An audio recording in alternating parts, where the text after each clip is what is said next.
Welcome to the 35th anniversary of the L. Ron Hubbard Presents Writers of the Future and the 30th anniversary of the L. Ron Hubbard Presents Illustrators of the Future. For our thousands of internet viewers worldwide, we have gathered this evening at the Taglian Cultural Complex in Hollywood, California.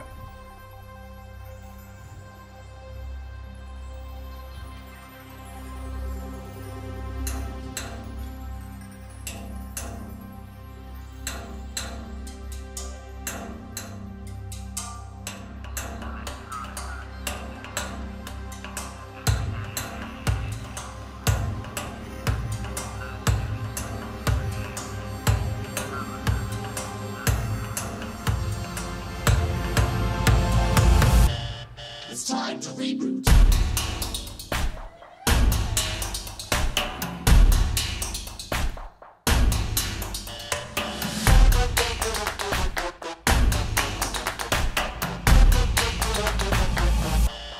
It's time to reboot.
It's time to reboot.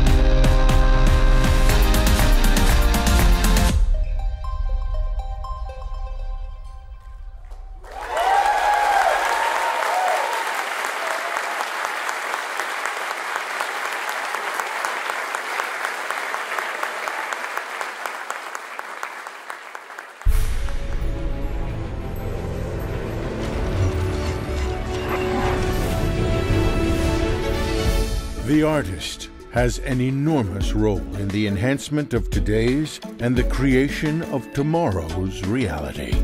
L. Ron Hubbard.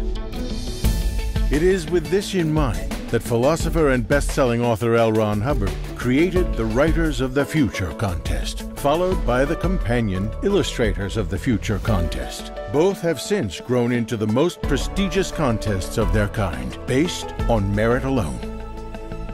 Each year holds its own magic, its own wonder, its own discoveries, beginning in 1984. Renowned author and critic Algis Budrys led the original Writers of the Future contest, along with an all-star cast of best-selling authors to act as judges, such masters as Dr. Gregory Benford, Robert Silverberg, Theodore Sturgeon, Jack Williamson, and Roger Zelazny. In 1985, the first awards ceremony took place at Chasen's Restaurant in Beverly Hills for new and now successful authors such as Leonard Carpenter, Karen Joy Fowler, Nina Kariki Hoffman, Dean Wesley Smith, and David Zindel. In 1987, the awards ceremony was held at the top of the World Trade Center, where it attracted such illustrious guests as author Isaac Asimov and actor Mark Hamill. Orson Scott Card and Tim Powers helped teach the literary boot camp that year, Dave Wolverton, also known under the pen name David Farland, won the Gold Award and has since published more than 50 novels. In 1988, the Illustrators of the Future contest began, presided over by another set of highly esteemed artists, all led by Frank Kelly Freas. In 1991, Ukrainian Sergei Poyarkov won the Illustrator Grand Prize and has since exhibited his works in numerous galleries around the world. 1992 saw winners tour the National Archives and the Smithsonian National Air and Space Museum, providing fodder for future stories. The Illustrators contest discovered extraordinary artists Omar Ryan and Sean Tan, both of whom have gone on to create award-winning children's books, with Sean also garnering an Academy Award. In 1993, outstanding writers such as Eric Flint, Sean Williams, and Elizabeth Wein received well-earned awards, and now all three are New York Times best-selling authors. Writer Scott Nicholson received the Gold Award in 1999. He has since penned 30 thrillers, 60 short stories, 3 comic series, and 4 screenplays. 2002 was marked by future megastars Nnedi Okorafor, who is now an international award-winning novelist of African-based sci-fi and fantasy, and Patrick Rothfuss, whose 3 novels hit the New York Times bestseller list, selling more than 10 million copies worldwide. In 2006, Diana Rowland was discovered, and she's since had 14 published novels. 2012 writer-winner William Ledbetter won a Nebula Award, and 2014 illustrator winner Sarah Webb won a Hugo Award. So it goes, year after year, garnering critical acclaim such as Hot New Talent, Locus Magazine, a first-rate collection of stories and illustrations, Booklist, always a glimpse of tomorrow's stars, Publishers Weekly. All told, our 346 past illustrator winners have produced tens of thousands of illustrations, comic books, art books, children's books, and album covers, not to mention video games, commercials, TV series, live action, and animated films graced with their work, and the millions of art prints they have in circulation. Our 496 writer winners have published over 5,600 novels and short stories. They have produced 32 New York Times bestsellers, and their works have sold over 60 million copies. Finally, our illustrator and writer winners have gone on to take every significant award in the science fiction and fantasy universe. The Hugo, Nebula, World Fantasy, National Book Award, Philip K. Dick, Astrid Lindgren Memorial Award, Emmy, and even the Oscar grace our roster of winners. In the foreword to the first anthology, Mr. Hubbard wrote, "A culture is as rich and as capable of surviving as it has imaginative artists. The artist is looked upon to start things. The artist injects the spirit of life into a culture. That vision has been and is being fulfilled into the future."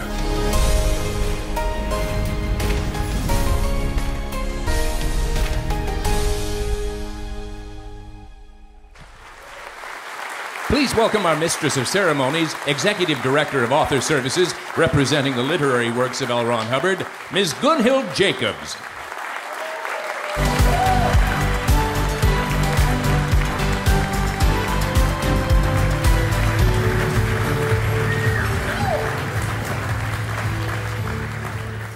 Thank you very much.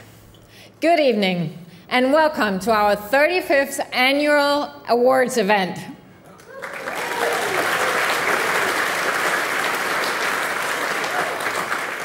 First of all, congratulations to all the remarkable winners who are with us tonight here at the Taglian Cultural Complex in Hollywood. Winners who, for the most part, weren't even born when we held the first awards event at the famous Chasen's restaurant in Beverly Hills back in 1984. As the saying goes, to begin is easy, to persist is art. And if science fiction is the herald of possibility, these contests are proof of persistence. 35 years of discovering and nurturing more than 800 new talent in the fields of writing and art.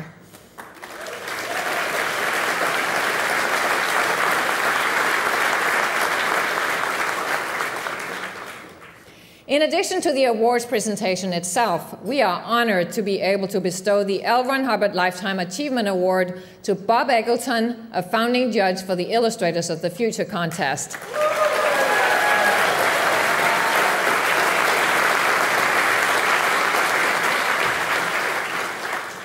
We will also hear from Ed Hulse, a pulp fiction historian who will give us a Science Fiction History 101, and we will witness a special presentation from Dr. Beatrice Kondo on behalf of the Heinlein Society.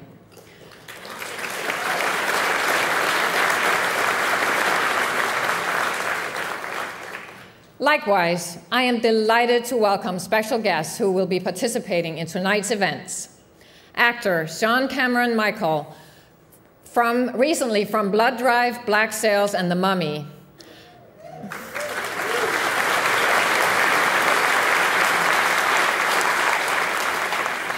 Actor Phil Proctor from Firesign Theater, Monsters, Inc., and Toy Story.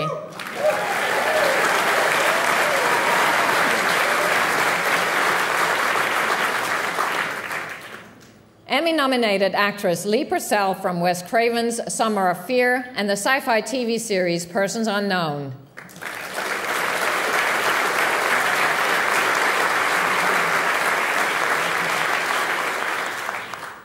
Actress Kate Linder, who has a star on the Walk of Fame and is known for her 37-year role and counting on The Young and the Restless, and recently in Mother's Day and The Charnel House.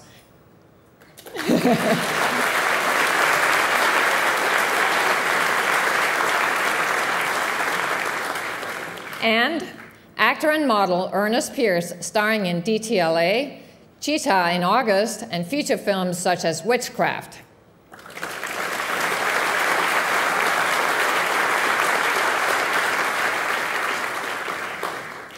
Finally, let me introduce the pillars of the contest, the judges.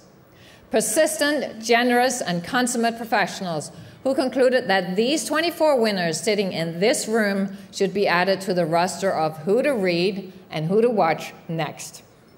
The judges, past and present, for the Writers of the Future are Kevin J. Anderson, Dr. Doug Beeson, Dr. Gregory Benford, Algiers Budries, Orson Scott Card, Hal Clement, David Farland, Eric Flint, Brian Herbert, Frank Herbert, Nina Kiriki Hoffman, Dr. Yoji Kondo, Nancy Kress, Catherine Kurtz, Anne McCaffrey, Todd McCaffrey, Rebecca Mesta, C.L. Moore, Larry Niven, Andrew Norton, Jody Lynn Nye, Dr. Nnedi Okorafor, Frederick Pohl, Dr. Jerry Purnell, Tim Powers, Mike Resnick, Christine Catherine Rush, Brandon Sanderson, Dr. Robert J. Sawyer, Charles Sheffield, Robert Silverberg, Dean Wesley Smith, Theodore Sturgeon, K.D. Wentworth, Dr. Sean Williams, Jack Williamson, and Roger Selastny.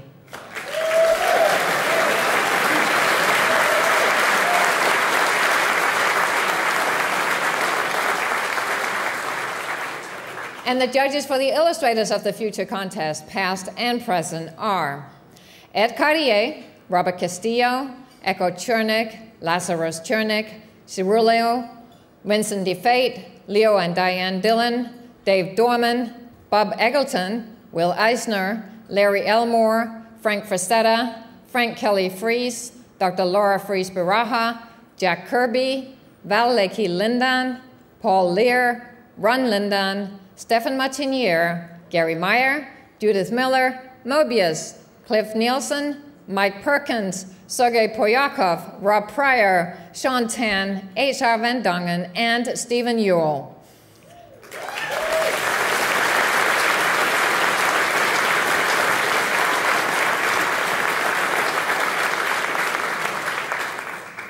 I want to especially welcome a new member of our panel of judges, Catherine Kurtz. She is the author of the Templar series, the Derini series, and the Adept series. Known as a trendsetter, she has used her historical training to create her own subgenres of historical fantasy novels and crypto history. She is unfortunately not able to be with us tonight, but we know you are out there and we are watching, and we welcome you, Catherine.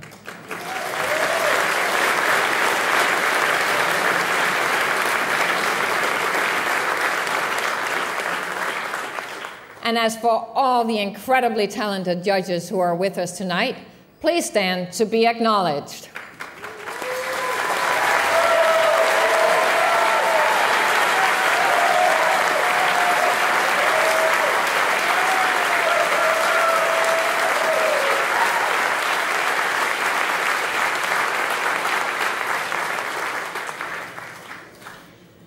Tradition calls for a quick overview of the past year's accomplishments.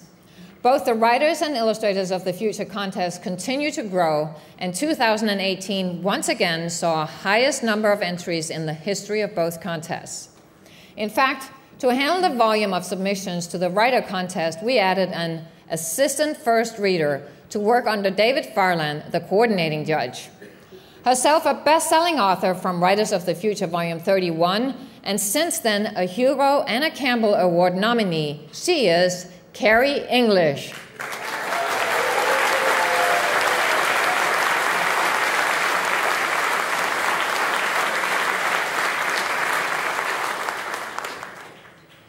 With nearly 800 contest winners, it is virtually impossible to keep track of everyone's accomplishments, but here are some highlights from the past year.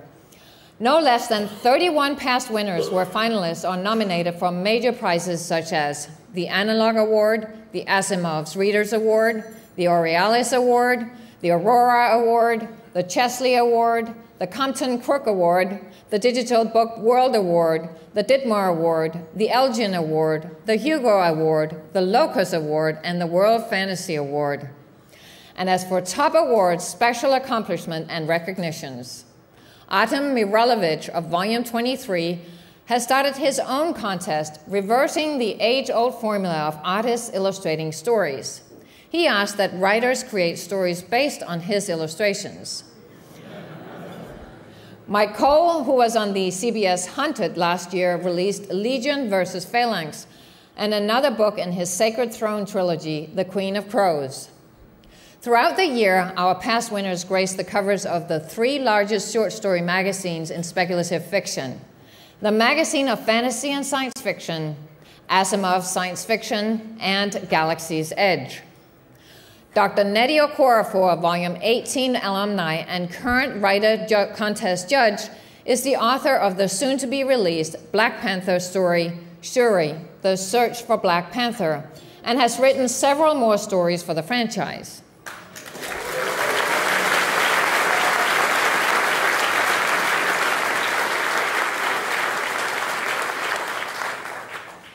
She won the Young Adult Book Locus Award and the World Science Fiction Society Award, both for Akata Warrior. Add to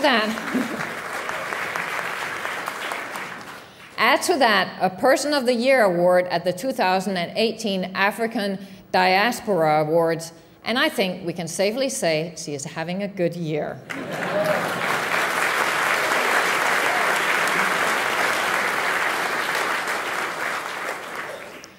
Volume 34 winner C. Stuart Hardwicks, For All Mankind, won the Analog Award for Best Novelette. David von Allman of Volume 33 won the Bain Awards Grand Prize for Fantasy Adventure with Dragon's Hand. 2 past winners from Down Under garnered the Australian Ditmar Award. Shauna O'Meara of Volume 30 won for Best Fan Artist and was a finalist for Best Novella with Island Green. Volume 21's Kat Sparks, Echo Punk, won Best Collected Work, and Kat was also a finalist in 2 other categories, Best Novel for Lotus Blue and Best Short Story for Prayers to Broken Stone. 2 Writers of the Future judges won the Dragon Award. Brandon Sanderson won Best Graphic Novel for Brandon Sanderson's White Sand Volume 1 and Best Fantasy Novel for Oathbringer. Kevin J. Anderson won Best Alternate History Novel for Uncharted. Kevin was also, along with Orson Scott Card, awarded Mexico's National Literature Award in the categories of science fiction and fantasy, respectively.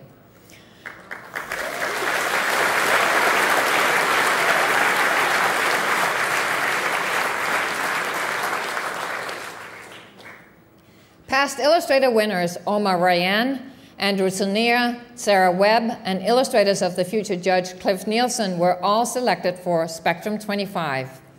Finally, congratulations to founding judge and L. Ron Hubbard Lifetime Achievement Award recipient, Dr. Gregory Benford.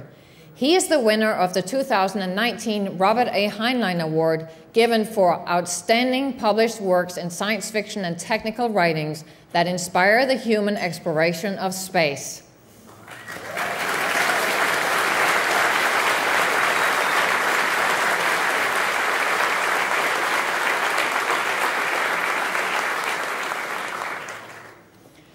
Writers of the Future Volume 34 was released to critical success, eliciting praise from major publications, including Publishers Weekly, which declared that it features expertly crafted and edited stories and art, running the gamut from humorous to bone-chilling. We are also proud to say that Volume 34 was a winner in the anthology category for the New York City Big Book Award, recognizing high-quality writing from around the world. Just as importantly, Volume 34 was #1 in 9 separate categories on Amazon, and for the 4th year in a row, it hit the Publishers Weekly bestseller list as a national bestseller. And with that, let's give congratulations to our past winners and once again to our present judges.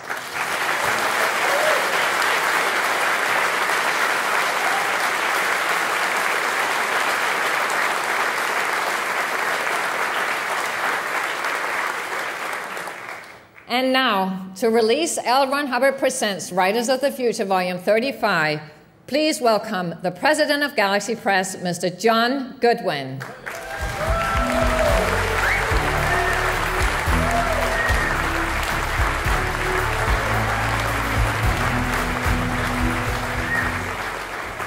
Thank you. Each year, the contest winners are showcased in an original anthology that is widely used in high school and college writing programs. It is the benchmark that budding authors and artists use to measure just how good they need to be. And it is now my honor and privilege to officially release L. Ron Hubbard Presents Writers of the Future, Volume 35.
The cover art for the annual anthology is called One of Our Robots is Missing and was created by Illustrators of the Future founding judge and world-renowned artist Bob Eggleton.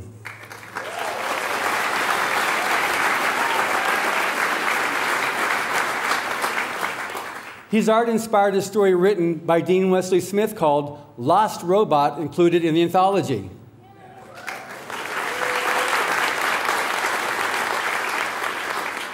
We also included 2 bonus stories. Rebecca Mesta's young adult science fiction short, Yellow Submarine,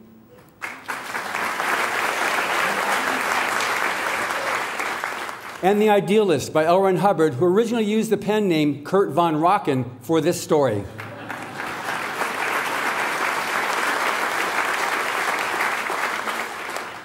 The anthology, of course, also contains all the latest prize-winning stories and illustrations. These are all beautifully presented in a large trade paperback format, displaying the gorgeous artwork in full color up front.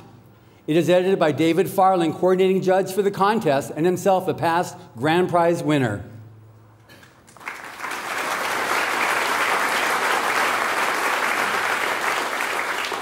He also wrote the introduction and a few never-before-revealed pointers as to what he looks for in a winning story.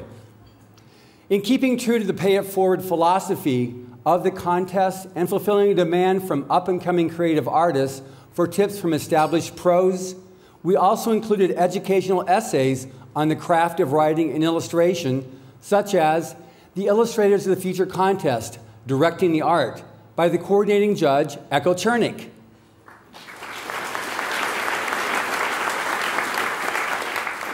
Advice for Artists by contest judge Rob Pryor.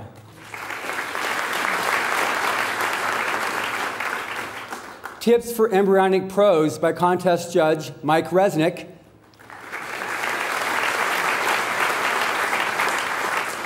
And Tomorrow's Miracles by L. Ron Hubbard.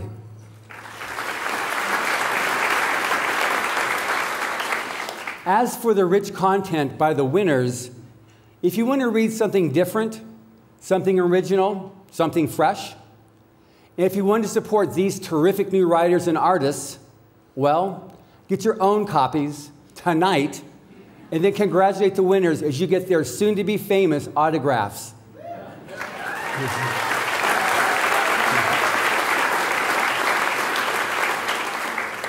And for those of you watching live, the book is releasing this week in stores throughout the United States and Canada, and online in the UK, Australia, New Zealand, and throughout Africa, Asia, Europe, Central, and South America. The future is now. Let the wonder begin. Thank you.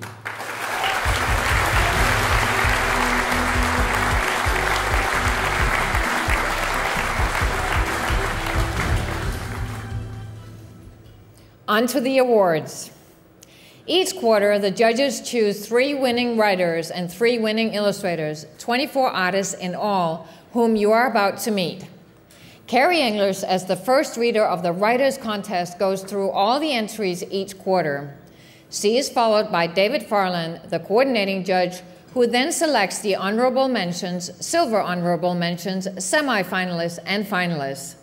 And, by the way, these days, an honorable mention or a finalist status is all that is needed to capture the attention of an editor.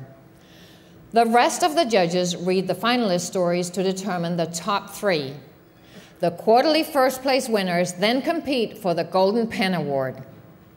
For the Illustrator Contest, Echo Chernick, as the coordinating judge, has the task of going through the 3 art pieces entered by each of the competing artists. She narrows those down to the finalists, who are judged by the Illustrator Judges panel. The judges then select 3 winning artists each quarter. We commission each of the 12 artists to illustrate a winning story from the Writers' Contest with a 4-week deadline. Echo then gives them individual art direction. And these are the 12 illustrations that are published in the anthology and which are finally judged to determine who wins the Golden Brush Award. All 12 illustrators are potential grand prize winners, and possibly all are on a few pins and needles right now. Both contests are judged anonymously, and so the judges get to discover new talent without any inkling of age, gender, race, or cultural background of the contestants. As for the sequence of awards in tonight's ceremony, winning authors and illustrators will be presented in the order their stories and illustrations appear in the anthology. Pay close attention as we go through the awardees and see if you can guess who will bring home the Golden Pen and Golden Brush Awards. And now, To present our first awardees of the night, please welcome Writers of the Future judge Dr. Nnedi Okorafor and Sean Cameron Michael.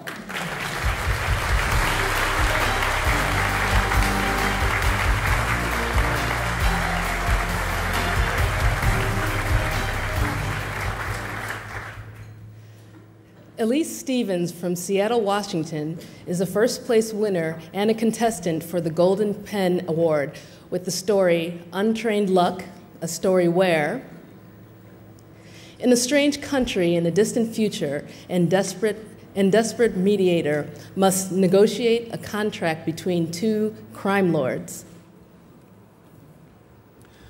Illustrator winner Aaliyah Chen was born in Buffalo but calls California her home.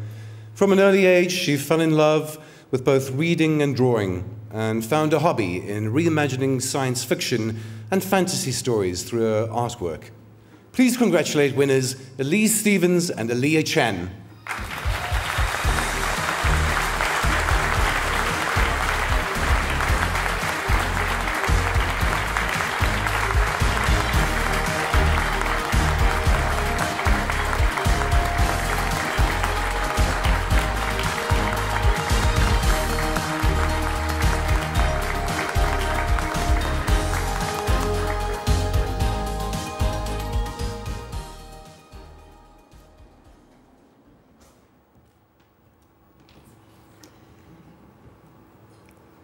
I'd like to begin with a story of love and friendship.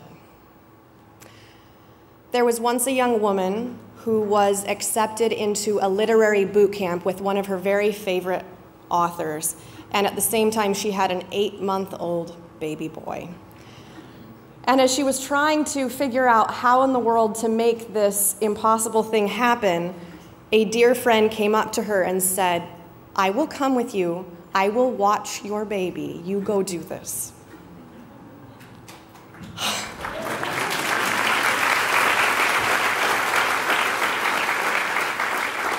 Her name is Hillary, and she is one of my personal heroes. I am here because of amazing love and friends who helped to bring me to this place. I would like to start by thanking God for the chance to be here. I would like to thank L. Ron Hubbard and Author Services, Inc. for this amazingly generous opportunity. To the judges for pouring out all of your wisdom on us. To my fellow winners, you guys are awesome, and I want to keep hanging out with you for the rest of my life.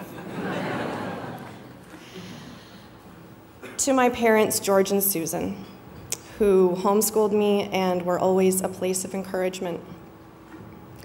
To my brother and sister, Elia and Erica, who are among my best and greatest fans. To the Wayfarers Writing Group, the Notion Club, and the Inky Fingers, you guys make writing a team sport. To my kids, Bug and Biba. I thought that becoming a mother would blockade my writing, and 5 years after that point of no return, I have discovered it is just the opposite. My heart is deeper, my stories are richer, my imagination is broader because of my kids, and I'm sending you guys a kiss from Mommy.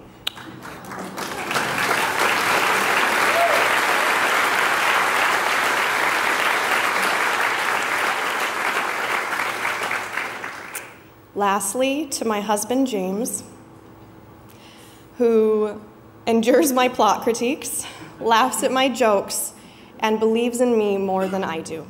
Thank you.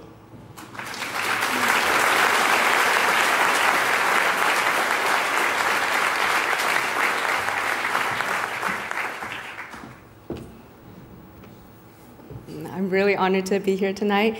I'd like to thank L. Ron Hubbard, Author Services, and Galaxy Press for being so kind and personal throughout this whole week. They've provided some really amazing illustrator judges that have given us invaluable advice.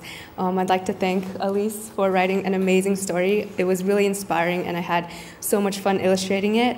She really made the job easy for me. I'd also like to thank the fellow illustrators. They're all so incredibly talented, and it was really a privilege to be able to talk with them and really learn from them and share my own experiences with them. Finally, I'd like to thank my family and my friends. I'd like to thank my friend Krista, one of my best friends, for being able to make it here today. I'd like to thank my parents. They really sacrificed so much and worked really hard in a new country to allow me to have this luxury of being able to chase my dreams. I'd also like to thank my twin sister, Felicia. She understands me so much, and she's been my biggest supporter, and without her, I wouldn't exist. Thank you so much.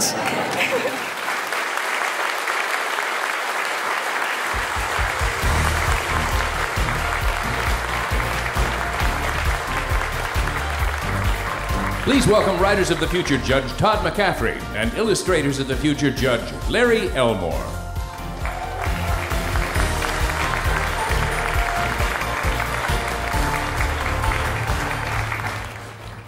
From northern Wisconsin, Kai Walden won third place with their story, The First Warden, which tells you that sometimes the gods are cruel, and sometimes they are kind. Sometimes they need a person to show them the difference.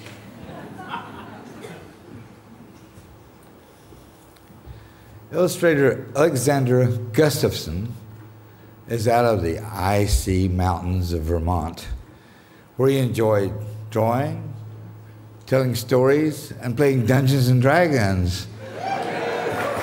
Of course, to keep out the cold, he had to play Dungeons and Dragons.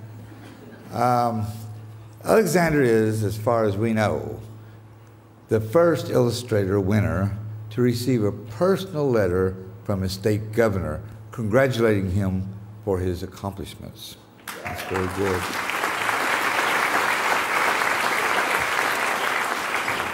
Please congratulate winners Kai Walden and Alexander Gustafson.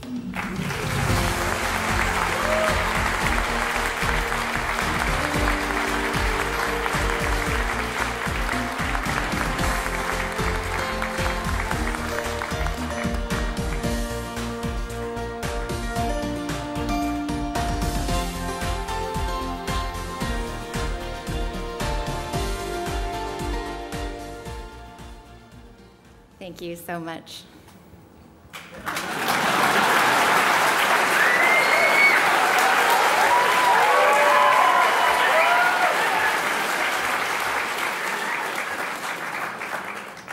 Hey everyone, thanks for coming out tonight.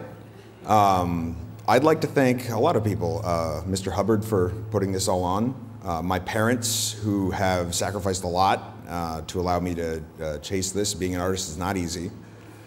All of my friends all over the world, and all of the artists here and all over the fantasy arts community. It's a big family, and they've always been nothing but welcoming and encouraging, and they've never once told me, even when I was a young student, that this wasn't possible. They just said, get out there and work hard. So thank you very much.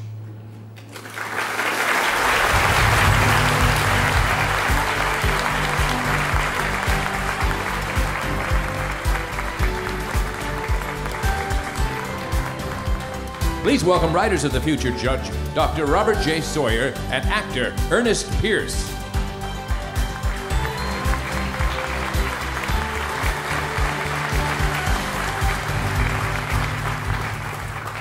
John Haas, out of Ottawa, Canada, is a third place winner with his story, The Damned Voyage, about a kindly old murderer on a doomed ship who finds himself pitted against an evil god as he battles to save mankind. The illustrator of this story is Alan Morris, who is from the Mississippi Delta. He has a love for exploring foreign worlds and traveling, making him the perfect artist for The Damned Voyage. Please congratulate winners John Haas and Alan Morris.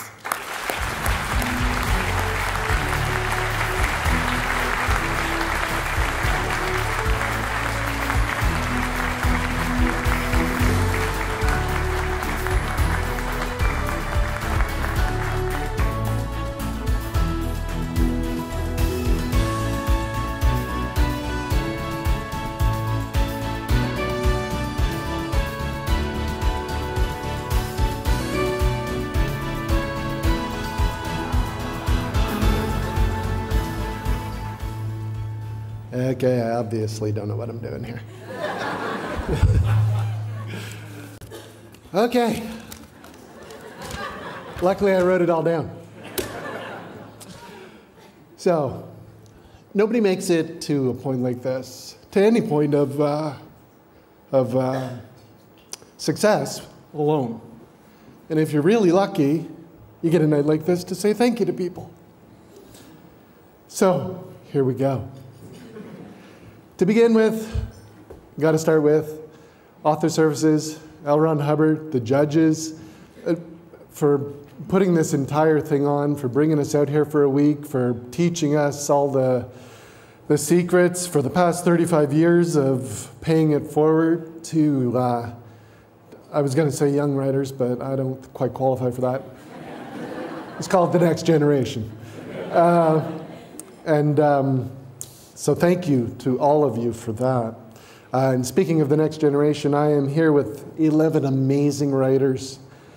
It's hard to throw 12 strangers into a room together and expect them all to get along. But we did, because everybody's amazing.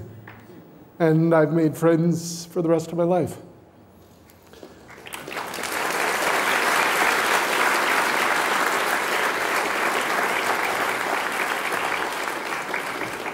You'd think I never did this before.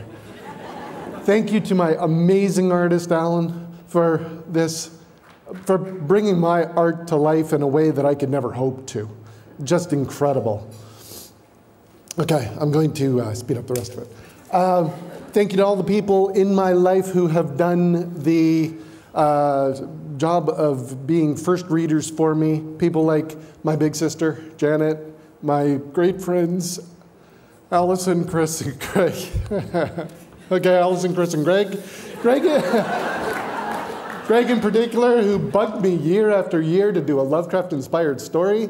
If it weren't for him, this story would never have been written.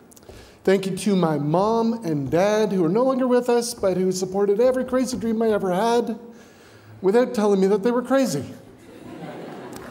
And last but not least,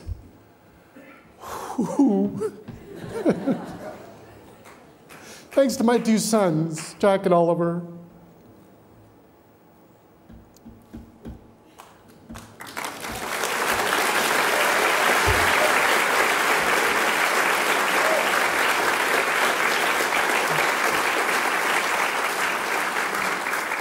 They're my inspiration, my motivation, and I missed Oliver's birthday this week. To be here. But he said, it's okay, you go, Dad.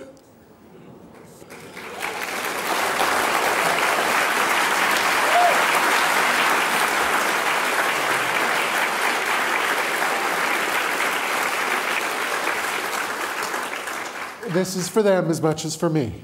Love you guys.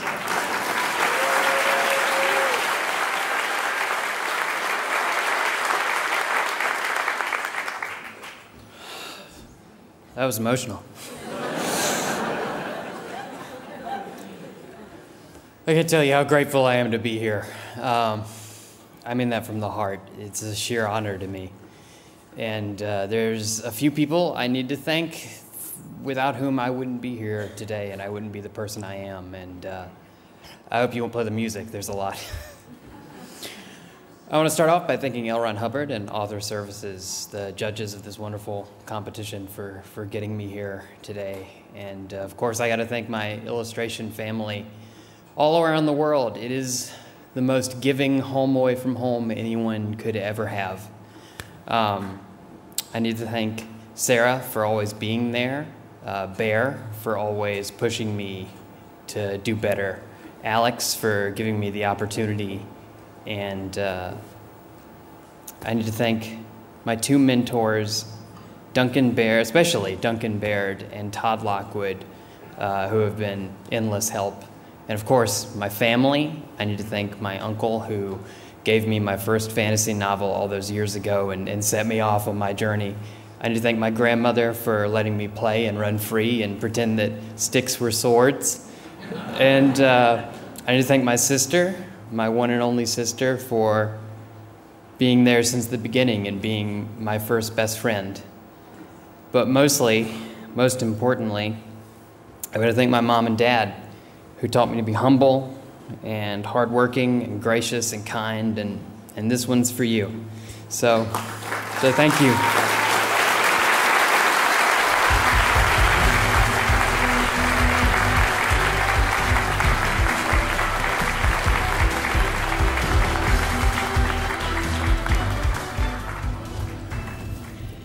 Let me now introduce you to our guest speaker, Ed Hulse. He is an award-winning journalist and historian who specializes in documenting American popular culture of the late 19th and early 20th centuries. His book includes The Blood and Thunder Guide to Pulp Fiction, Distressed Damsels and Masked Marauders, The Films of Betty Grable, and Francis D., A Film History. And considering the theme of tonight's event of retro science fiction and robots, why not go back in time to the golden age of science fiction and the genre that has grown to become a major influence on culture and thought? To do just that, please welcome Mr. Ed Hulse.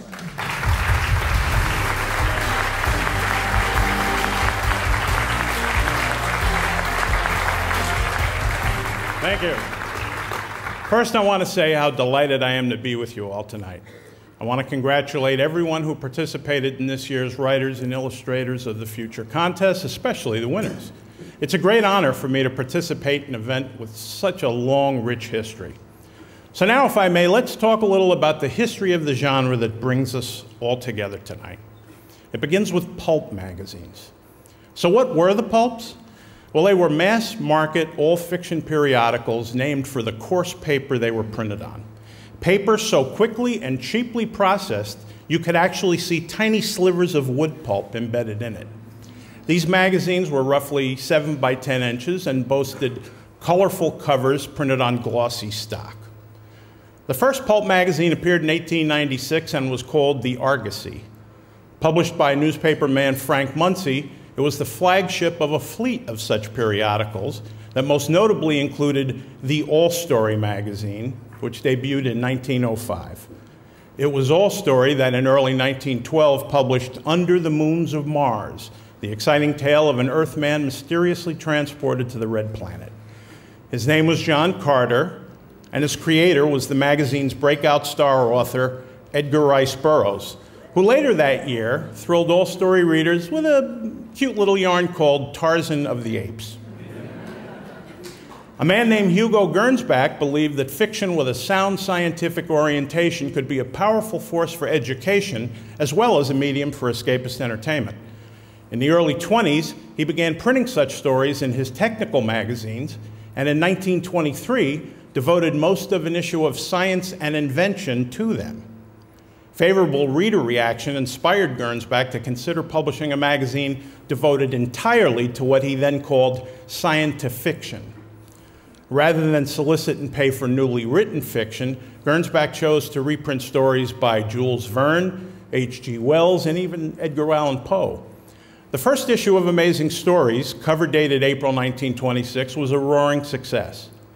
Now, the August 1927 issue began serializing H.G. Wells' War of the Worlds, illustrated on the cover with an evocative painting by Frank R. Paul, who became synonymous with science fiction pulps. Paul's work set the standard for an entire generation of artists, still best known today for their science fiction illustration. Among them, Ed Cartier, Hubert Rogers, Kelly Freas, Alex Schomburg, and Ed Emshwiller, among others. And by the way, several of these gents were judges for the early Illustrators of the Future competitions.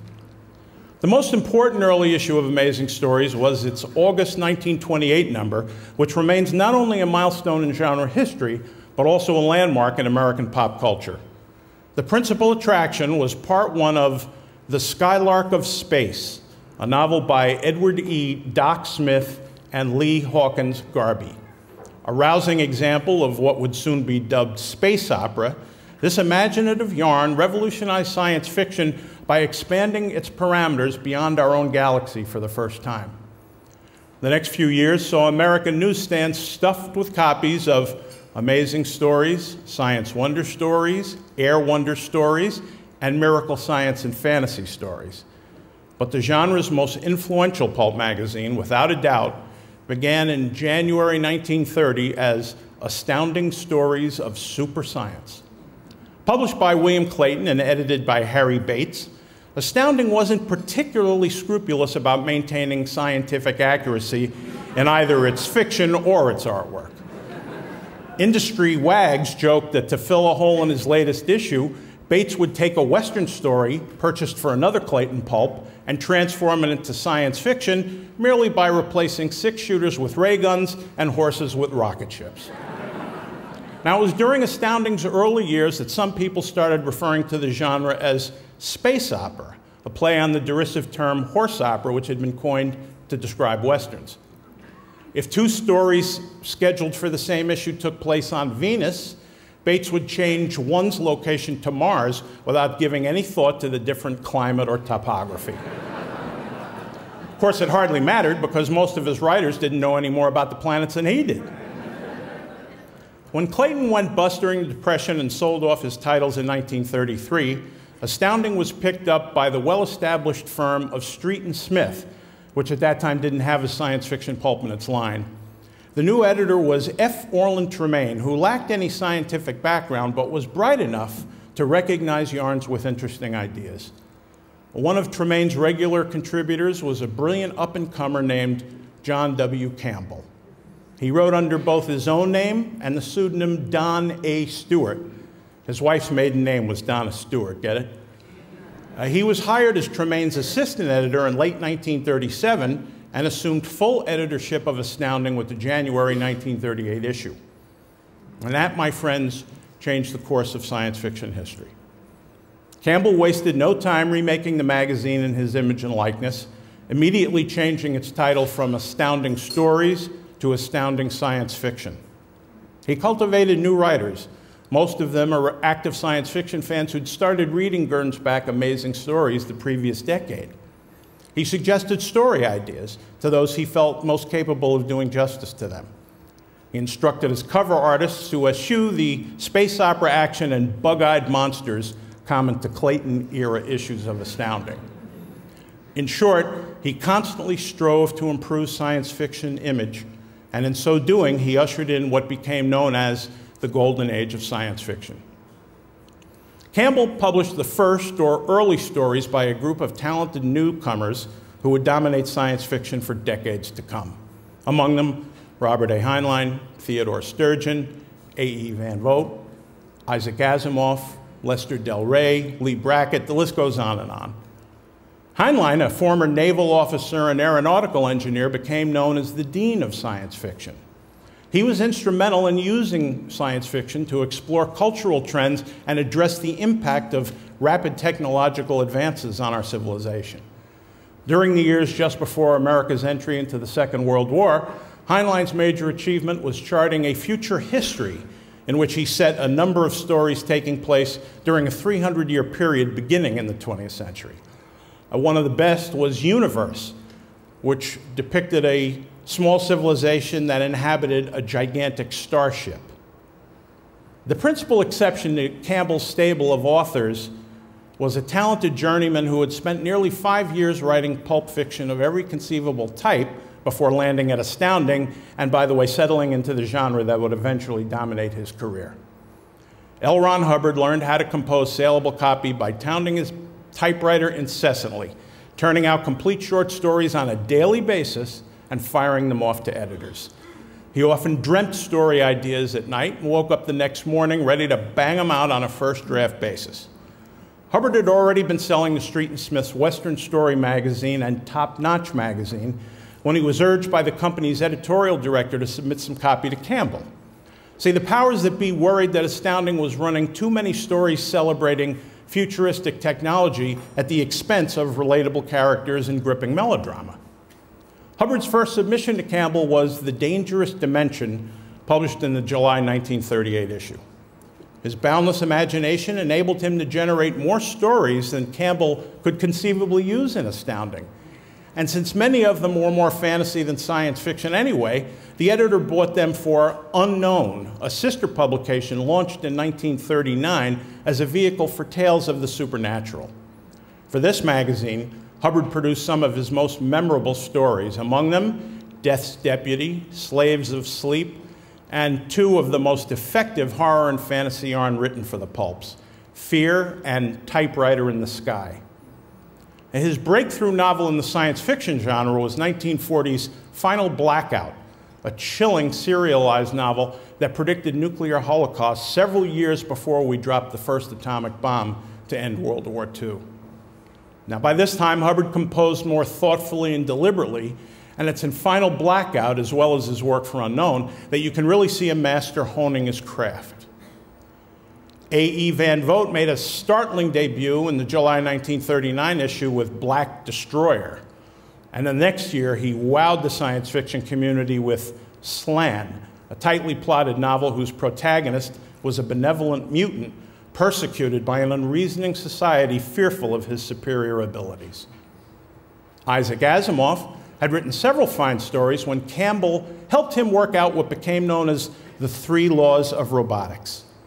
First articulated in his 1941 story Liar, these rules have been voluntarily adopted by dozens of science fiction writers in films and TV, as well as prose. I could go on all night. Really, there were that many memorable stories in Astounding from the late 30s through the early 40s. Astounding survived the years of wartime paper rationing by shrinking to digest format in late 1943. Many of its best writers, such as Heinlein Hubbard and L. Sprague de Camp, to name a few, were in the armed forces, but others took up the slack. Although the post-World War II years saw a veritable explosion in pulp magazines devoted to science fiction, the genre's golden age waned as the youthful exuberance of earlier years largely dissipated. But science fiction had come a long way and would go a lot further. And these advances would not have been possible without John W. Campbell, his crew of writers, and Astounding Science Fiction, which kicked off the Golden Age. And what we call the Golden Age of science fiction isn't just a relic of the past. It's seeped into our popular culture in myriad ways. For example, the galactic empires of Isaac Asimov's Foundation series were foremost in the mind of George Lucas when he conceived Star Wars, and Doc Smith's Lensmen were among the influences of his Jedi Knights. And in that first film's famous bar scene, he even lifted a sequence from Hubbard's story, The Kingslayer, virtually word for word. There's more. Van Vogt's mutant Slans, if you think about it, were the forerunners of Marvel's X-Men. Countless popular motion pictures and TV shows have adapted classic Golden Age pulp yarns, officially and unofficially. Frederick Brown's Arena, for example, has been ripped off by filmmakers at least a half dozen times, although it was formally adapted for an episode of Star Trek. The evolution of science fiction continues apace, nearly 50 years after the death of John W. Campbell, whose Astounding Science Fiction eventually morphed into Analog magazine, which, by the way, serialized another genre classic, Frank Herbert's Dune, in 1965. And Herbert, by the way, was one of the early judges of the Writers of the Future competition, along with other science fiction greats, Algis Budrys, Hal Clement, C.L. Moore, Andre Norton, Frederick Pohl, Robert Silverberg, Theodore Sturgeon, and Jack Williamson, to name just a few. Now, these storytellers all contributed mightily to the evolution of science fiction. And now, you winners, you're part of that evolution. You represent a new generation of writers alternately building upon and superseding literary traditions that are now more than a century old. Yours are the ideas and concepts that will shape science fiction for years to come. I look forward to seeing how you'll respond to the challenge of making our favorite genre relevant to the readers of tomorrow. Again, I congratulate the winners, and I want to thank you all very much for inviting me here. Good night. Thank you.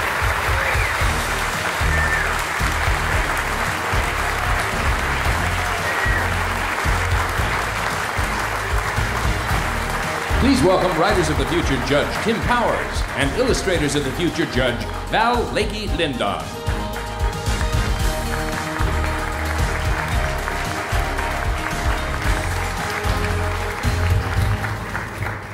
That speech was very good. I hope everybody, it was a very good history of science fiction there.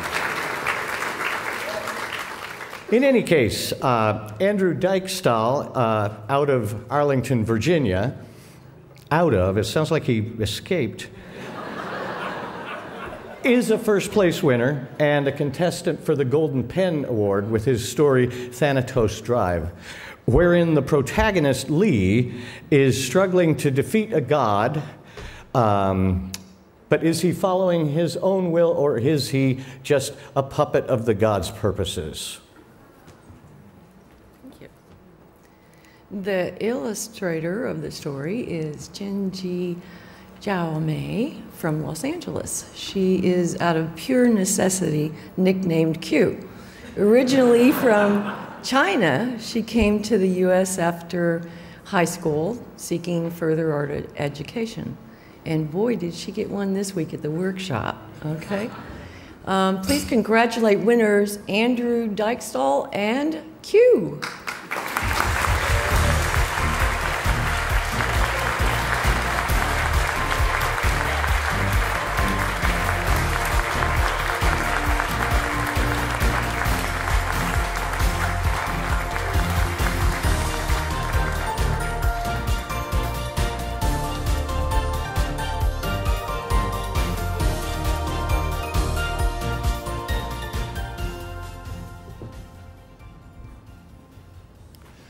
Wow, well, of course, there are far too many people to thank. We'd be here until breakfast, and I don't know that the Taglian has that lined up for us, although dinner was good enough, I wouldn't mind at all. But of course, need to thank L. Ron Hubbard. Without him, there's no contest, right? All the judges, without whom the book would be, yay high. You just find all the submissions, right? And of course, Author Services and Galaxy Press, without whom there's no physical book. And the physical book, it's like the coolest thing I've ever held in my hands. I'm slightly biased, but excited. Of course, my fellow competitors, winners have been fantastic. It's been an absolutely wonderful week. I've learned so much.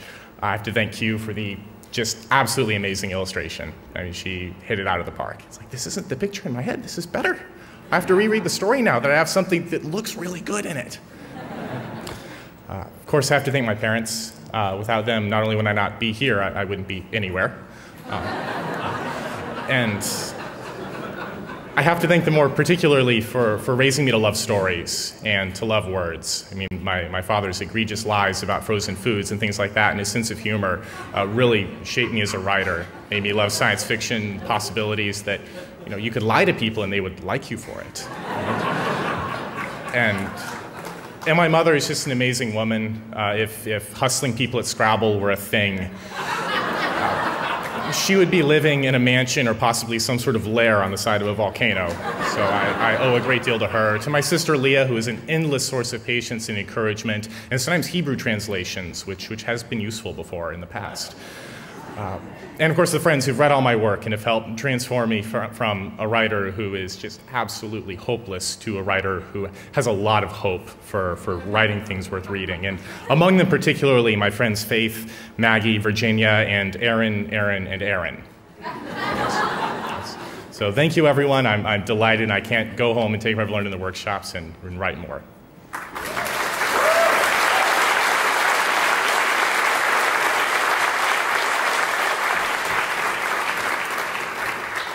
Well, first of all, thank you for Galaxy Press for these amazing opportunities. And thank you, Andrew, for the amazing stories. This is my first time doing illustrations for the novels. It's such a great experience. And thank you for all the judges for the amazing workshops. At least, of course, thank you for my family for all the support. My mom is here today, and then I'm standing here because of all your hard work. Thank you so much.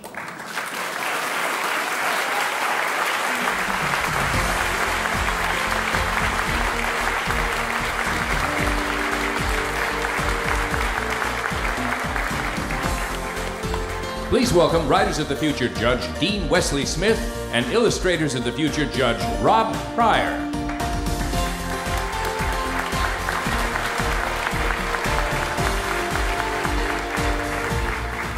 Yeah, there are a lot of people.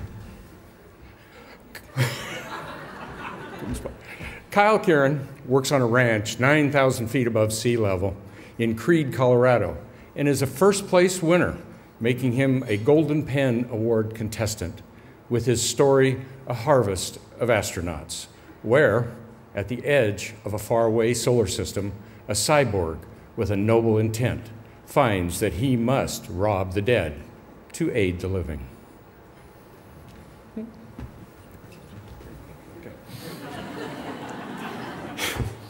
Illustrator Sam Kemp from Essex, England, has earned a degree in game design and a degree in concept art and animation. He currently works as a freelance artist across several industries. Please congratulate winners, Kyle Kieran and Sam Kemp. Get up here.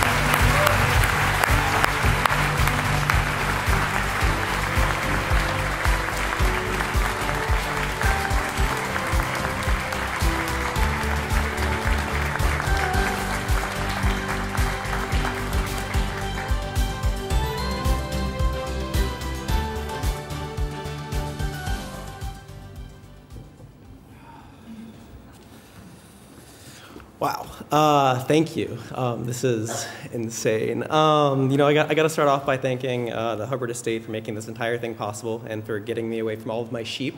This is a very nice change of pace. I want to thank everyone at Authors Services. I want to thank all of our amazing judges, especially our workshop leaders.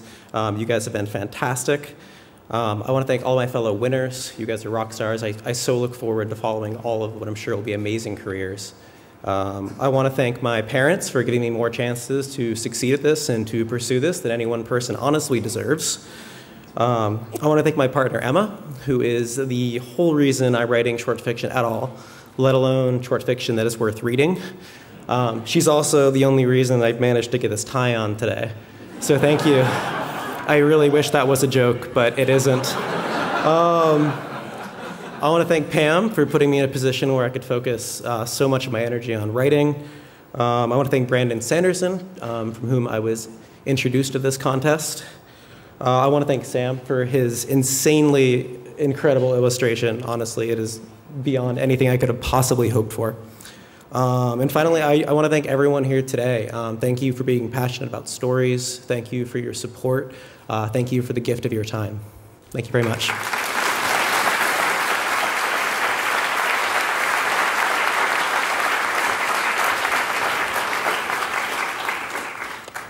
It's at this moment that I realise I probably should have spent longer on my speech. Obviously, the same as everyone here, I'd like to start by thanking Ron Hubbard and providing an amazing opportunity, Authors Services, for their hard work and dedication in arranging this. I can't imagine how many people were needed to make this a possibility.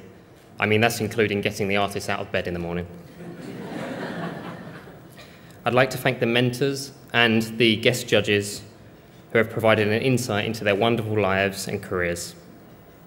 I'd like to congratulate all of my fellow winners for being the most talented and dedicated people I've ever met. I want to thank Kyle for his amazing story. It really was a pleasure to work on, and better than any story I could have come up with myself.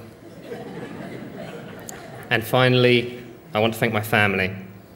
My parents for never giving up on me when I was sitting in sweatpants at home, hoping I had a job. I'd like to thank my sisters for always being my biggest fans. And finally, I'd like to thank Becky, the love of my life and my biggest inspiration. Thank you.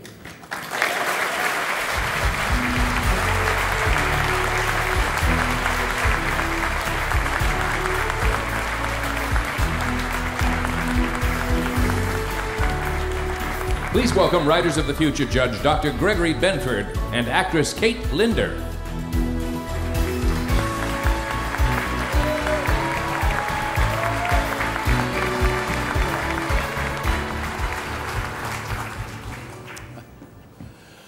Wolf Moon from the Pacific Northwest is a second place winner with his story, I hope I get this right, Super Duper Moon Girl and the Amazing Moon Dawdler. And that's not the whole story, though. The title alone makes you want to read this story, it does me, about how tough is it to be a disabled girl struggling to live on the moon, especially when her best friend is in danger. But having a great attitude certainly helps. Yes, it does. And before I go on, I just would like to thank all of you and thank everyone for having me tonight, because I think this is a great event.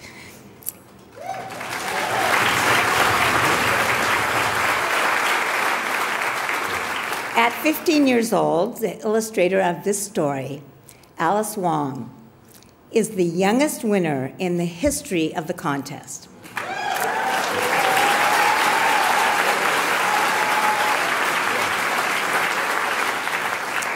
So after discovering online art communities, she began posting her art on social media and blogs and learning about the art world and the Illustrators of the Future contest.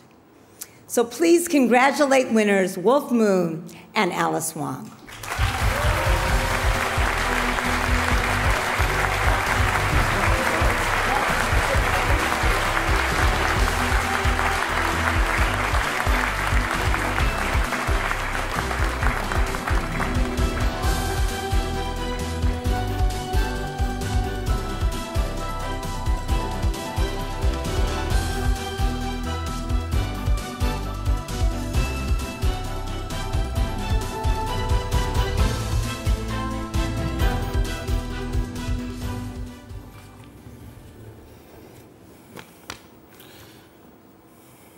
My precious. I do not deny that I have greatly desired this. For 25 years, I have been trying to win this contest.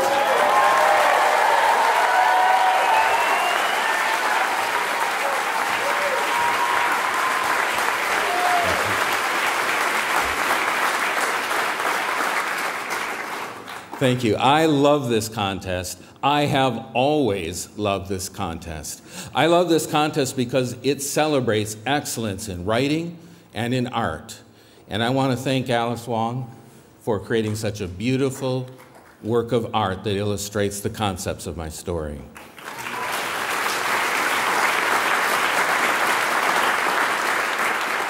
I have to thank L. Ron Hubbard. We wouldn't be here tonight without him. And he was the one, go ahead. This contest has lived up to its mandate, which is to discover new writers and to give them a platform where they can be heard. What could be better than that? We love writing, and we're so happy that this was designed and that we can be here tonight, and art, so that we can all share in the excellence that it brings forward. I love it, too, that this contest attracts great names in writing and art to be here and judge us. We have to especially thank our judges who taught us this week, and we want to thank Scott Card, Tim Powers, and of course David Farland. We're very appreciative of your sharing your knowledge with us, and also all the other judges that flew in. Author Services did this for us to train us and teach us and to share their knowledge. And you can't beat that, and you can't get this anywhere else. Another reason I love this contest. But I also love seeing new writers being discovered and being energized by this to launch their careers. Many of my friends have launched their careers through this contest. And also, many of my new friends are about to do the same thing. I was going to thank almost everybody in Author Services because they are so nice. But I thought I'd do this to tell you about something that you don't get to see, but we did. And that was that they do a reveal, an art reveal. And you would think this is the most exciting thing for us as writers and artists.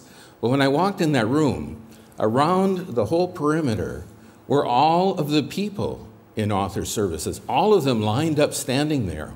They were like parents waiting for their kids to open up their Christmas presents. Every single one of them. And I missed my art. I didn't see any of the art. I was feeding off all of them because I'm an idealist champion. And it's like, this must be really important to these people because look at the energy and how they feel about us. And it really impressed me. And then I circled back around. It's like, there's Super Duper Moon Girl. But I loved seeing the feelings that they had for us. And I want to live in a universe where writers and artists are lifted up to such a high level. This has been a beautiful universe to be in. Thank you, John. Thank you, Joni. Thank all of the volunteers that made this possible. There's so many people. This doesn't happen without so many. Now I'll tell you the conclusion. 4 years ago, after we lost our business, our home, and my wife's health with a very serious illness, I decided life isn't going to get any better. So every quarter, I will make a simple goal. I'm going to enter Writers of the Future every single quarter. Of the 15 times I entered, 14 times I got certificates. The last was my win. And thank you. I wrote that story in about 36 hours on the last day of the quarter of this contest year. At 11:56 p.m., without reading it through because I didn't have time, I hit submit. And that's my winner. And all I can say is, please, you can never win if you don't send in your story. And you never know which story is going to be your winner. So please, send in your stories. It's the only way you win. And then finally, I have to say this. I talked my wife into coming by telling her the 35 that's on the program actually represents our 35th anniversary. So happy anniversary, Jules. This is beautiful, but this is not my precious. You are.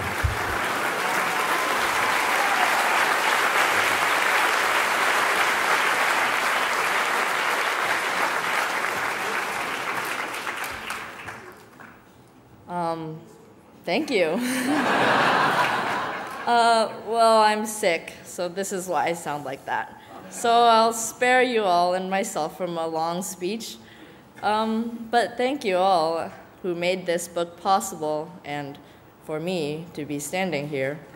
So thank you, and I'm honored to be here.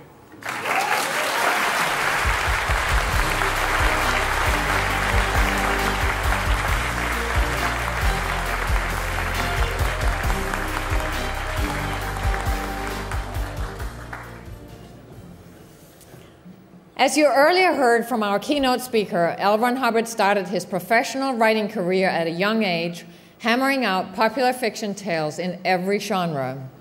It was during this time he also took it upon himself to mentor aspiring writers, and he consequently wrote multiple instructional essays on the subject of writing, such as The Manuscript Factory, on how economics applies to this business of writing, Circulate, wherein he addressed the point that sitting around bewailing a writer's lot is a very poor method of creation, and Story Vitality, on turning rejection slips into acceptance checks. There are more, and as Ron elsewhere termed it, borrowing from the bank of the world in ideas and knowledge and experience, that is, the writer who has drawn much from the world will find that his mind is filled with material that can be used to make the payments. The more the writer throws himself into debt, the more he will have with which to repay. Borrowing from the bank of the world in ideas he did.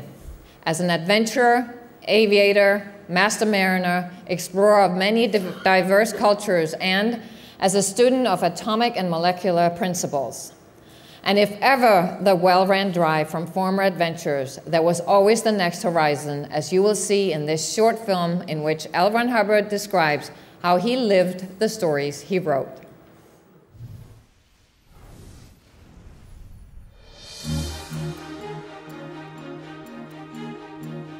I used to want to go out and research what I was writing about. Everybody that was connected with me at that time thought this was a horrible thing for me to do. Of course, you must realize that when I did this sort of thing, I would turn up 3, 4, 6 weeks later with nothing left of my wardrobe but a pair of gum boots and some old corduroy pants, you know. Stubble of beard. I'd gone out and lived the part, you know. I'd be in a remarkably second-hand condition, broken fingernails and all that sort of thing, you know. If you're going to write a story about logging, well, you better get in and log, man. You better get in and log. You go down and sign up on the logging crew. You know, and you decide you know all about being a sawyer now, you better be a feller. Something of that sort, so you tell some tall tales. You have to be awfully slippery, you know, to be able to do this, because it means you've got to acquire professional skill while walking up to the manager and then exhibit it after being hired. Makes for a quick study.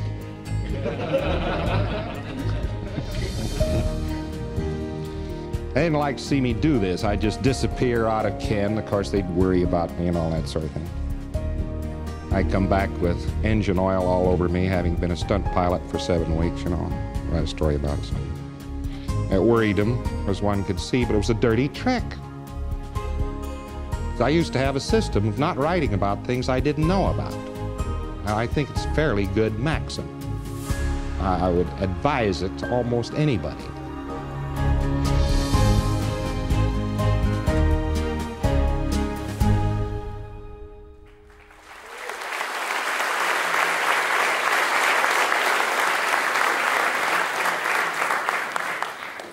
For L. Ron Hubbard, encouragement of the arts and care for the novice writer was a continuing habit throughout his life, and all in the spirit of paying it forward, a philosophy that was preached, practiced, and popularized by Robert A. Heinlein, also a giant in the field and a lifelong friend of L. Ron Hubbard.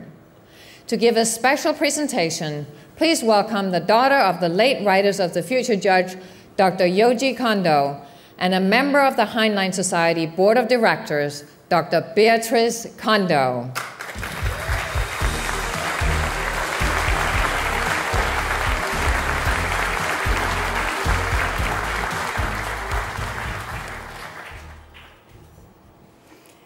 Good evening. L. Ron Hubbard and Robert A. Heinlein enjoyed a friendship spanning over 4 decades. Beginning with their shared experiences as writers for science fiction pulp magazines, and sustained by their shared love of learning about science, about human nature, about life. In one funny letter, Bob wrote to Ron about his wife Ginny panning for gold and asked how to tell pyrite from gold, signing it, "Love and Kisses, Bob." And Ron replied with exact advice on how to do home testing for gold. Ron signed some of his letters to Bob as Red, a term of endearment not shared with many. They exchanged advice about which publishers had ruinous contracts and giving an editor hell, the air-conditioned sort, while also discussing the finer points of agent saboteur and provocateur in géopolitique and realpolitik. In October 1980, Ron wrote to Bob congratulating him on his new book, Number of the Beast, saying, "The old master has lost none of his touch," and joking about us old codgers sitting around the stove, still having get up and go, and too cussed to move over. Sure enough, 2 years later, Bob wrote to Ron describing how much he enjoyed Battlefield Earth, saying, "It tickles me enormously to see you turn out such a masterpiece in your 70th year." In truth, both of them had a common purpose: to help their fellow writers, to pay it forward, to help fulfill human potential and expand our vision of the world as a whole.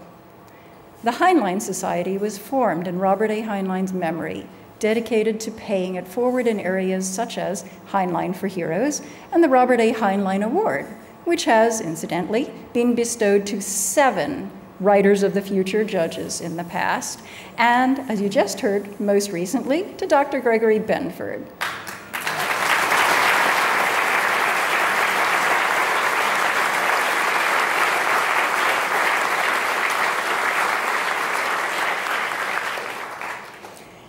L. Ron Hubbard established the Writers of the Future contest as a means for new and budding writers to have a chance for their creative efforts to be seen and acknowledged. Tonight, I am honored to present a letter of recognition on the occasion of the contest's 35th anniversary. It reads in part, "The Heinlein Society extends its congratulations and thanks to L. Ron Hubbard's Writers and Illustrators of the Future for their outstanding work in discovering and nurturing promising new authors and illustrators in the field of science fiction and fantasy."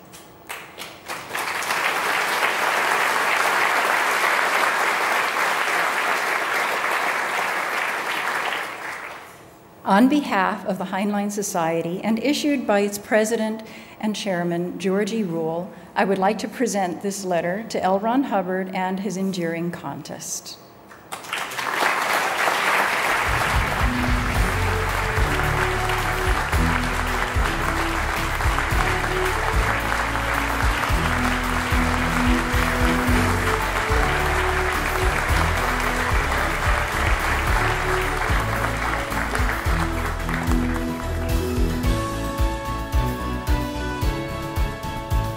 Please welcome Writers of the Future judges Kevin J. Anderson and Rebecca Mesta.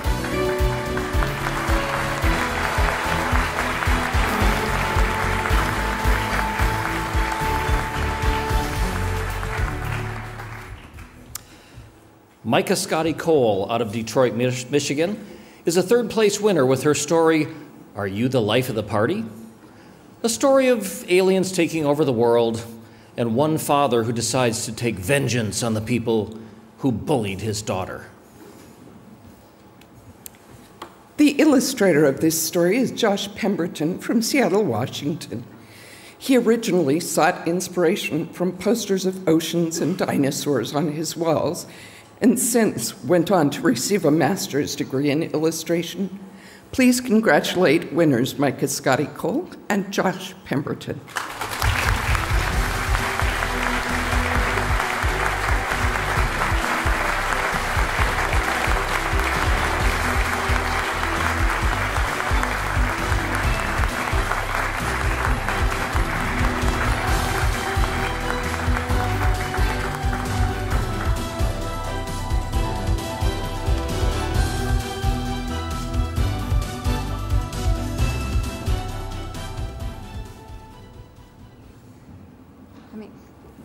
Yes, yes! Mine! I feel like I'm gonna fall over right now. All right, well, to start off, I do want to thank all the 12, well, the illustrators are lovely, but like a whole week with the 12 of these other winners, it has been the most fun week of my life, and I am so proud to have met all of you.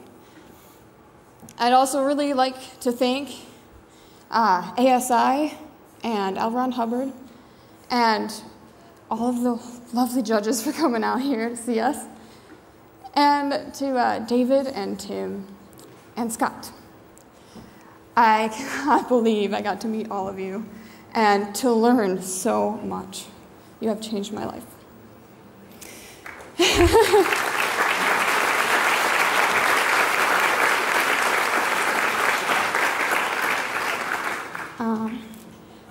To my stepmother, Peggy, to my grandparents, Sandra and John, to my teacher, Matt, and to my reader, Mika. I know, Mika, Micah, I know, we get it all the time. I wouldn't be here without any of you, so thank you. To my artist, Josh. Oh man, is that a creepy picture? I actually didn't know my story was horror until I met him. And he's like, okay, so I know my writer's a girl, but this is a really twisted person. So which one is it? And he's like, I didn't guess you. It wasn't you. Thank you for your brilliant rendition of my story. to my father, Glenn, for taking the time to understand a dream that had no relation to anything in his own life, just because that dream was his daughter's. Thank you, Dad.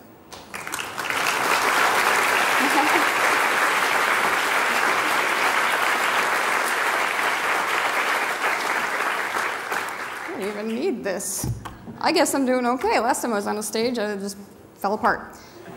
And lastly, I want to my fiance, James. I know that our dates always go horribly wrong, always. It's just how we work, you know. We get there, and it's closed. The car will break down. The coupon will be expired, always. And I know that your sunset proposal wasn't supposed to be rained out, but I loved it anyway. And I know that I wasn't supposed to open the package on the stoop, but, you know, it's my house too, open it. Because there was a surprise, which I, of course, ruined. But I opened this package, and it was a black walnut desk plaque. I love black walnut, it's a thing. And it said, Micah S. Cole, author. Yes.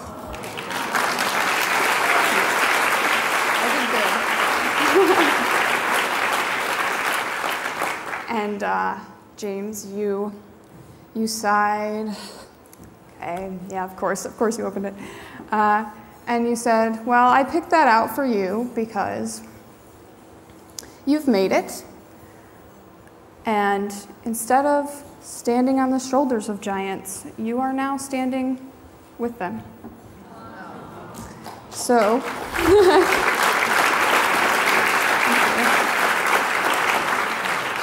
so far as astronomically excited as I am for my future as a writer, that future will be 1,000 times brighter because you are in it, James.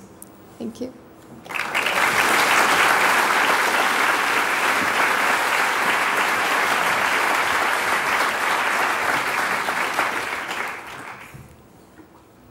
Well, this is all I didn't expect this. This is kind of a trip.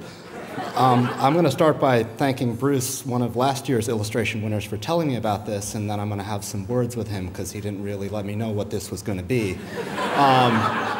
So it was the author services email that said tux fitting that it kind of went, what? Anywho, I'd like to thank Mika for this story. This is a good story. It was, I just want to say that, like, art makes art, and you never know where inspiration's going to come from. So every time somebody writes something amazing or draws something amazing, dances, sings, whatever it is, it inspires other people and makes them want to do something kind of crazy and a little scary and maybe not the best financial choice. But it all really snowballs and pays it all forward. So really, thank you to Author Services for putting this on. Thank you for all the amazing judges for all sharing their time and their wisdom with all of us. And L. Ron Hubbard for really seeding this whole ridiculous adventure that we're all on together. Honestly, I really want to see what everybody does next.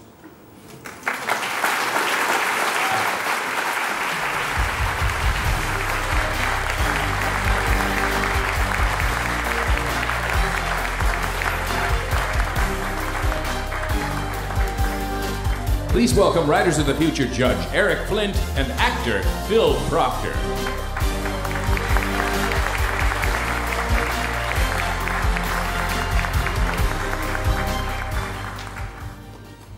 Native New Englander Rustin Lovewell is a second-place winner with the story Release from Service that starts out with the question, would you kill a child? Rustin also received a letter from his state house and Senate congratulating him for winning the Writers of the Future contest.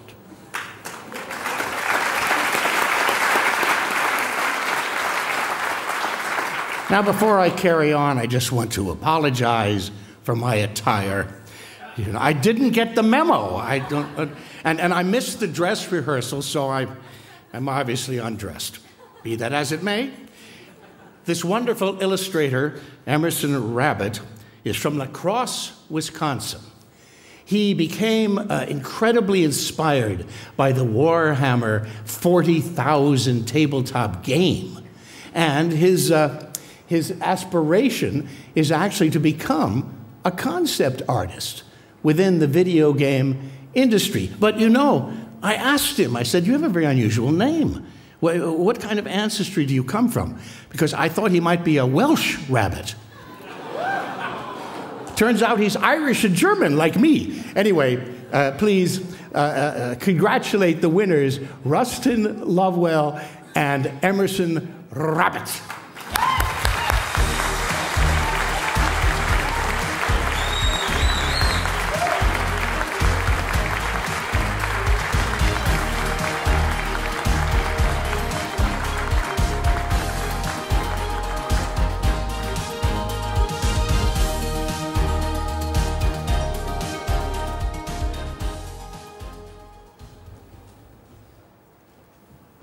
All right, so initial thanks certainly have to go to Mr. Hubbard, all the incredible folks at Author Services and Galaxy Press for the just immense amount of work that they do to host us here. My story, the story that's in the anthology, is largely about those choices that we make that completely change the trajectory of our lives. And I made one of those choices a couple years ago when I decided I want to be a writer. And I wouldn't be able to be here tonight to accept this without my wife, Eleanor, who has been endlessly supportive to superhero levels as I chase this dream. I want to thank my parents who are watching tonight. They've also been incredibly supportive as I switch career paths here and chase this thing down. I also want to shout out to my little daughter, Piper. She's one, but she's an endless source of inspiration every single day.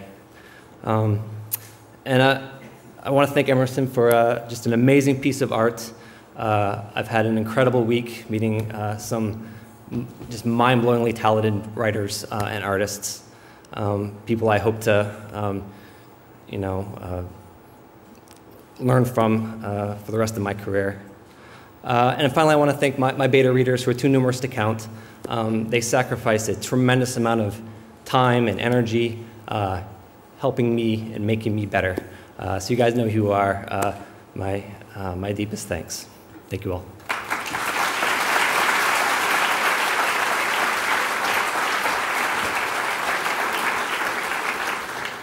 Hello. I just want to say how humbling it has been to meet such incredible artists and writers, and the judges, and this whole week has been so surreal to me, and I just want to say thank you to everybody who's a part of it.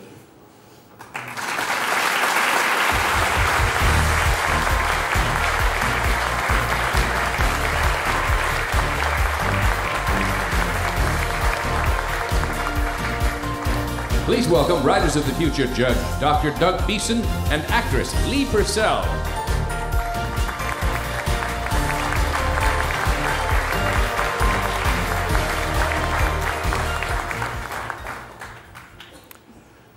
David Cleaton is from the United Kingdom. He is a first-place winner and therefore a Golden Pin Award contestant with his story, Dark Equations of the Heart, where those who can see the beauty of math sometimes find it overbearing.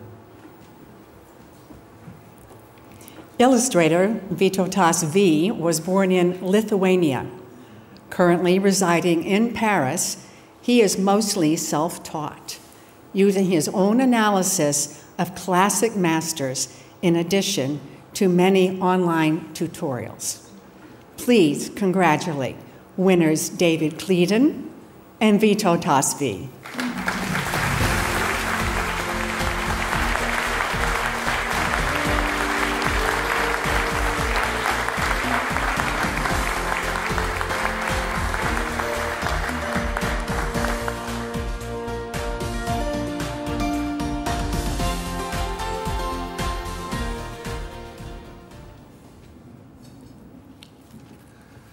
Well, quite some acts to follow here, I think. Somebody told me this week that the British have a bit of a reputation for quiet understatement. So if I tell you this has been just the most fantastic week you would not believe, then please believe me, it has. So I'd like to begin, indeed, by thanking the estate of L. Ron Hubbard for putting on this wonderful event. And you've heard it from some of the others, but I would really like to thank also all the staff of Author Services who've been so fantastic and looked after us so well this week, you wouldn't believe it. This is a really unique competition, I think. To all the judges and the guest speakers who've spent time with us and have been so generous in sharing their knowledge and wisdom, it's been really inspirational, I think, for all of us who've gone on this amazing journey. I hope one day that I'm in a position where I can pay it forward in the same way that they've done for us. I'd like to thank a number of people, a support network of friends, and two special friends in particular, Chris Taylor Firth and Dave Sloggett, who've always believed in me, and I really appreciate that, guys. I'd like to thank my family, John and Vel, my children, Matthew, Jamie and Sophie, and most of all, my wife Vanessa, who is the one person who's kept me sane, particularly at times where the world has seemed a bit bonkers. She's been there for me, and I really appreciate that. And lastly, to my fellow writers and illustrators who've shared this amazing journey this week, and in particular to my fantastic artist who's just captured my story in a way that I wouldn't have believed possible. It's just incredible. I'm so pleased to count you all as friends now, and I just can't wait to see what amazing things you will achieve in the future. Thank you.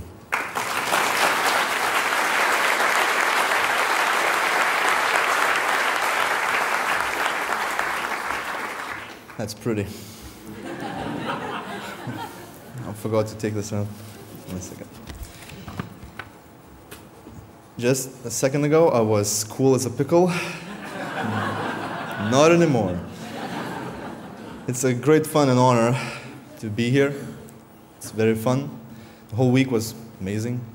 I would like to thank L. Ron Hubbard for creating this contest, and funding it, and honoring the abilities of writers and artists and bringing them together.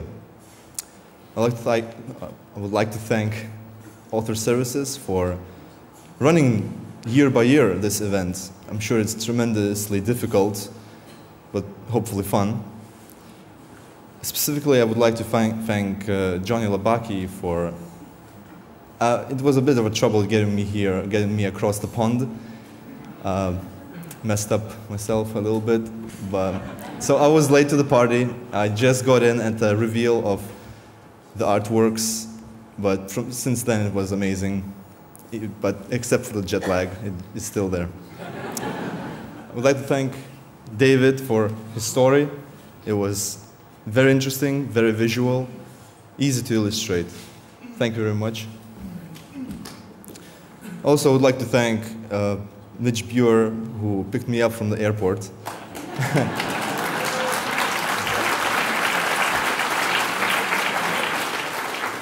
He was circling there like 7 times, looking for me, I'm looking for him. It was chaotic. We were communicating only through email because my French number didn't have any service here. It was intense. I would like to thank my mother and my grandmother, Yorate and Elena. They always nurtured me to do what I want to do, to create as much as I want to create, anything I want. Just gave me everything, gave me their whole lives. I love them both very much. My grandma has passed away a year ago, and I'm sure if she could see me here now, she would be very, very ecstatic. So here's to you, Grandma.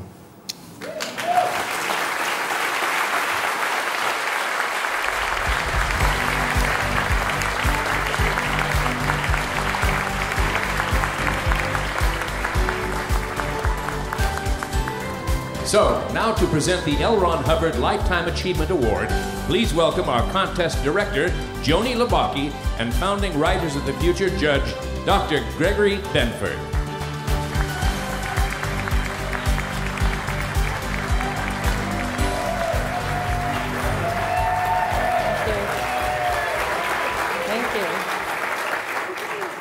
The L. Ron Hubbard Lifetime Achievement Award is bestowed to individuals for their outstanding contributions in the fields of writing and art.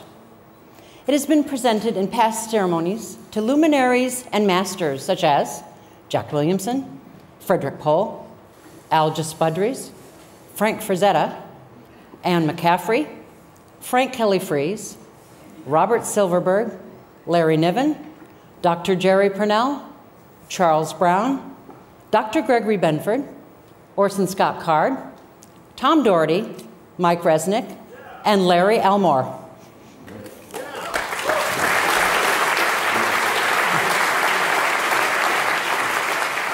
This year's recipient has created art on the covers of numerous magazines, professional publications, and books in the world of SF, fantasy, and horror across the world.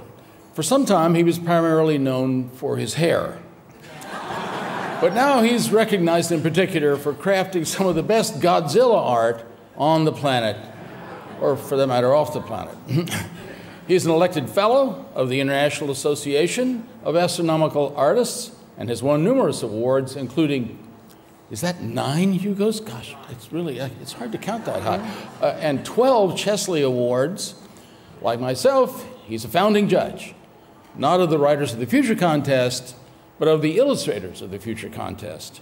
Asteroid 13562 was named in his honor. And now you know for certain who this individual is. Yeah, everybody knows that asteroid. Please welcome this year's recipient of the L. Ron Hubbard Lifetime Achievement Award, founding Illustrators of the Future judge, Bob Eggleton.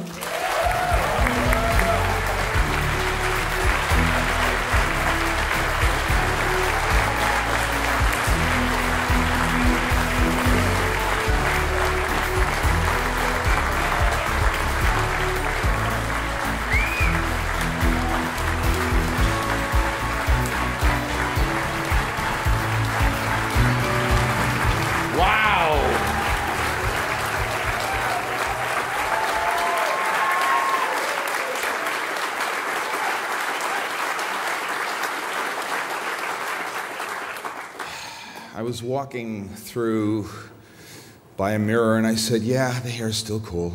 Okay. And it also proves something else. We're more than halfway through the program and I have a red shirt on and I'm still here. I was supposed to write a speech. I'm much more of a storyteller, and that's how I'm going to sort of tell you these things. Hello, thank you. That's my short speech. Okay, no, I'm actually only kidding, of course. You want to hear the interesting stuff. It's funny about awards, because I have a lot. Hugos, Chesleys. I have a Rondo Award, a Rondo based on Rondo Hatton, the classic horror actor. And I have a Mangled Skyscraper Award, it's called, and it's from the Godzilla Society of North America. And we have a Godzilla Society of North America, I kid you not. But how does one really measure your success? Is it awards, or is it the fact I'm doing it? I'm living the career I love. I paint, I draw, I illustrate lots of unknown and known things, and somehow I'm still doing it 36 years later.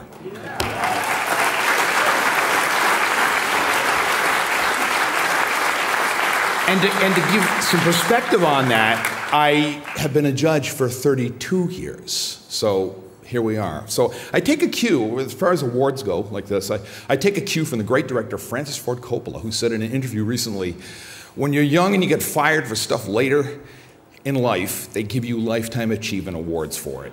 Because you did things a little different and you didn't fit in. Well, here I am. And that describes me totally. Let's go back to the beginning. There was this big explosion in space. The earth cooled and the dinosaurs came. And no, wait a minute. You want to hear my beginning? Okay. Alrighty. Actually, I believe we all are creative. I was born creative. I knew at a very young age what I wanted to do. I knew at 4 years old what I wanted to do. When I first saw some great things of fantastic nature, I said, this is what I'm going to do.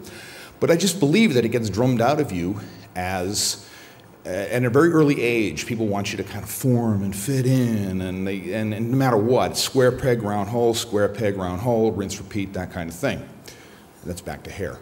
I was born in 1960 in the wonders in Concord, Mass, to the wonders of the space age, Mercury, Gemini, Apollo. It was an amazing time that was accumulating in a singular moment of that first man who set foot on the moon. And I realized, and I was very young, I was 9. Maybe I was 8. No, I was 8. And I realized this is what humans can do when they're at their best. And that's what got us into those heady days of creativity, of thinking and imagination. You can't problem solve if you don't have imagination. I used to entertain myself with drawing all kinds of creatures and spaceships and dinosaurs and stuff like that. And later, when I was about 7, my parents were really aiding and abetting me a lot, actually. My dad said, there's a program you've got to watch. It's called Star Trek. And this was a game changer for me. I was already considered pretty weird at the elementary school I was attending. Can you imagine that, you know? At about 10, I was taken to, and then about 10, I was taken to see a movie that would alter my life even more, and that movie was called 2001: A Space Odyssey. And I was very young, and I was with a bunch of adults, and they sort of said to me, hey, look, if you need someone to help you understand this, we can. Well, guess who ended up explaining it to them? And I got a story here. This is a fun story. Years later, 50 years later, in last year, I was at a comic convention, sort of a autograph type thing. And there was a gentleman there called Dan Richter, and he played the ape that did the bone, that. He's very old now, but he's still at it, and he loves science fiction. He loves it. And this representative sort of introduces me, and like this, he's like, because he knew me, and he goes, this is Bob Eggleton, and he goes, wait a minute, I read a lot of science fiction. You're not the guy that does, and I said, I got into this because of your damn movie. And then it was amazing. It was really great. My mother, she made sure I got into all kinds of art classes and saw museums in London that had great old master classic works. This is all going at the same time. Turner, Constable, John Martin, I could name 100 more.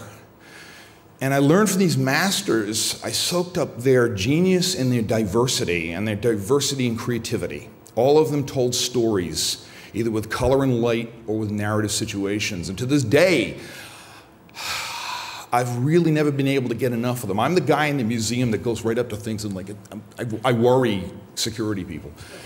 And then I went to art school in the late 70s, and as you can imagine, the focus was less on good drawing and more on non-representational stuff, which to a large extent is fad and it's trend-driven junk, and there I said it. However, I credit one really awesome art teacher there, and his name is Enrico Pernardi, and he fostered my interest in science fiction. He knew who Frank Frazetta was, and he said, well, and he had this Boston accent. He said, kid, you got to follow what you got to do. You got to do what you got to do. And he introduced me to H.R. Giger, and then, of course, that was the Alien came along, and, well, it was more fuel to the fire. And at this point, I really wished there had been an Illustrators of the Future contest for me to enter. Because look at this. Wow, what a thing we have here. This is amazing. I mean, I don't know about you, but I'm still sort of the other thing that's happening is I'm still sort of getting over that robot in the front. That is absolutely amazing. That is, I take it you like the cover. I take it you like that, okay. Joni says, we got a surprise for you. And I was like, okay, great, yeah. And I get out of the car and I'm like, huh? And I get home and I'm sort of jelly from that, and then somebody says, there's 5-minute Godzilla trailers online. And I'm like, oh my God, that was done for the night.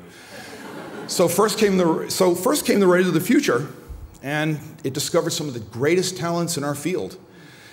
And later, in 1988, Kelly Freas, who is a mentor, and he was and is my science fiction father. He really was. And to that end, I'm working with Laura on a book of his work. So there'll be a book coming out of his work. I'm writing it. I'm a writer now. Anyway, he called me up, because we called people in those days. We didn't have email. And he said, hey, I want you to be a judge in this contest that I'm kind of overseeing out here in California. And I said, hey, cool, I'm there. And because I believe in this whole idea of passing it forward, giving it forward. And I use the term artist for me in describing myself because first and foremost, I consider what I do as fine art. And illustration's just an application and exploration of that. You have to be good at drawing to base any good artwork on. We have age of computer media. I love what it does in movies. I love what it does, but don't ever think a computer's going to make you a better artist. You got to have that drive, and it comes from a pencil, a paper, and the ability to be able to produce something that communicates to the viewer, whether it's oil paint or pencil or computer, your talent must overcome the limits of the medium. End of story. Don't let computer-driven thinking define what you do. It's all in the drawing. We live too much of our lives in a virtual glass house. I paint in oils. When the power goes out, I may be in the dark, but I still got a painting. And I had a friend of mine call me up about that. He said, you know, I hate you. He said, I lost my power for a week, and he said, I hate you. And I said, oh, okay, I lose my power. I put on a bunch of candles, and everything's cool. And my dad, who was a great guy, who got into, he said, put this whole idea of common sense and diversity in all aspects, and he always said to me, always keep the faith. And whatever that faith was. And it was diversity and survival, and I simply decided at that point that I was just not going to be known for any one thing, but for a lot of things. And I love all things related to space, science, dinosaurs. I love giant monsters and giant robots, you think. And to me, it's all, you know, how you can say, how does that have to do with like 2001 and Godzilla? Well, it's all to do with scale. It's a scale of the size of the Earth or the rest of the universe. It's a scale of us to the size of Godzilla. It's all relative. I'm very impressed by scales of things. And it is very cool, by the way, a little bit here, to see Godzilla star on the Walk of Fame. That was so cool. As it happened, there was a great moment. In fact, Godzilla was on hand too. I met him. I saw him. I was actually in one of his movies in 2002. I was running. And believe me, he's a lot smaller in person. But he doesn't socialize a lot because he's got this breath problem. Anyway, I love the landscapes and the work of nature and action, and I go to the coast, I paint oceanscapes and all kinds of things. And kind of this goes back to that big explosion in space, you know what I mean? And as Carl Sagan once said, we're made of star stuff. And the elements in the rocks, it's all within me. It's all within all of us, you know? Anyway, I'm thrilled and honored being presented with this award to you. Anybody, any of you guys starting younger, it's another world. The one I started my career off in myself. But I'll tell you this, don't give up. Just keep at it. Keep at it, keep at it. And I want to thank L. Ron Hubbard, who began these contests with a culture is as rich and capable of surviving as it has imaginative artists. You will always find new ways of achieving things, but stick with being creative and have the passion. The role of the artist is to show something beyond the world of the mundane. We make the world better, okay?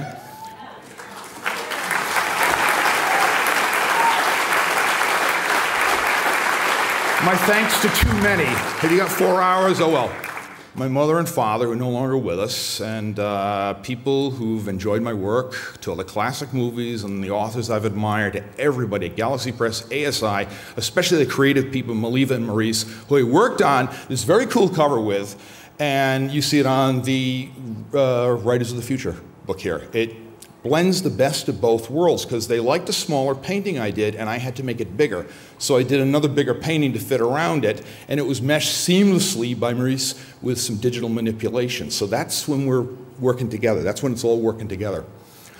And then, of course, the amazing Dean Wesley Smith, who wrote this cool story around the art, and that's where it's the best. This is about the 6th time that's happened to me, too, by the way, which is a very cool thing.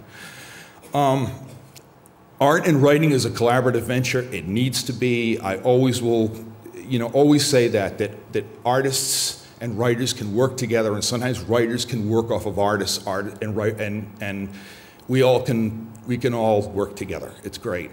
And my biggest thanks is my wife, Mary Ann, who is from Australia.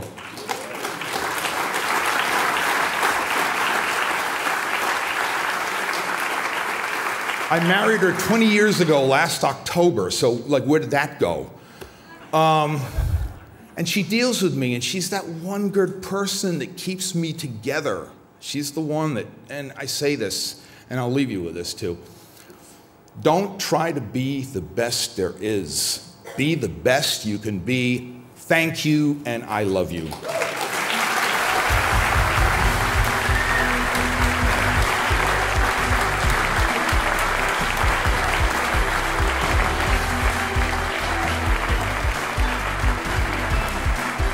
Please welcome Writers of the Future Judge Jody Lynn Nye and Illustrators of the Future Judge Sergei Boyorkov.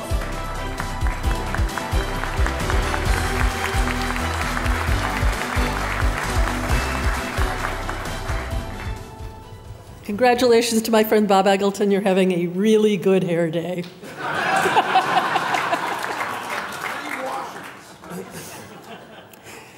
Christopher Baker from England is a second-place winner with his story, An Itch. When Claire's father cut down the old tree at the edge of the garden, it was because the enchanter had an itch for something he couldn't quite describe. Well, the illustrator of the story is a New Mexican native, Jennifer Ober, whose passion for fantasy came from her childhood immersion in classics such as Tolkien's Middle-earth, Star Trek, and Star Wars. Please congratulate winners Christopher Baker and Jennifer Ober.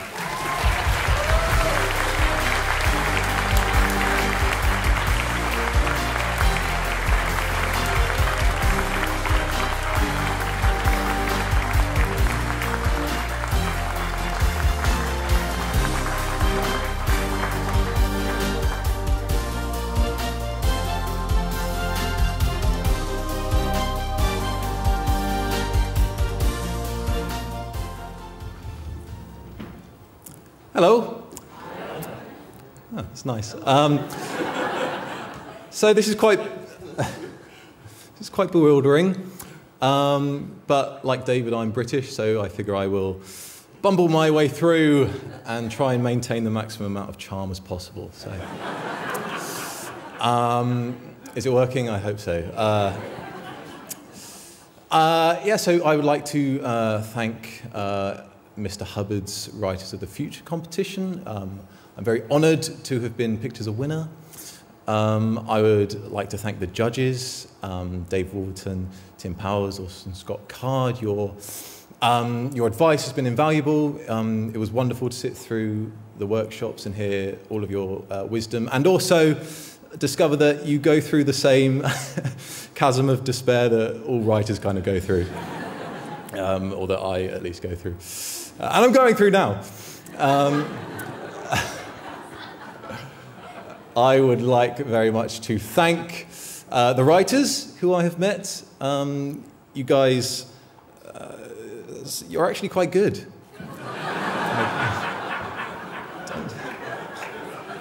Don't know if anyone's told you that yet, but there you go. Yeah, I would also like to thank my parents. You two are also quite good. And a guy called Seamus Allen, who is my friend and mentor. He told me to enter this competition and gave me, I think, the 16th edition. And I had a flick through that, and I was like, it looks pretty cool, so I entered. And here I am in Hollywood, so something turned out okay. Yeah, so thank you, Seamus. He's a crazy Irishman, and he taught me that a little bit of craziness can actually go quite a long way. So thank you very much.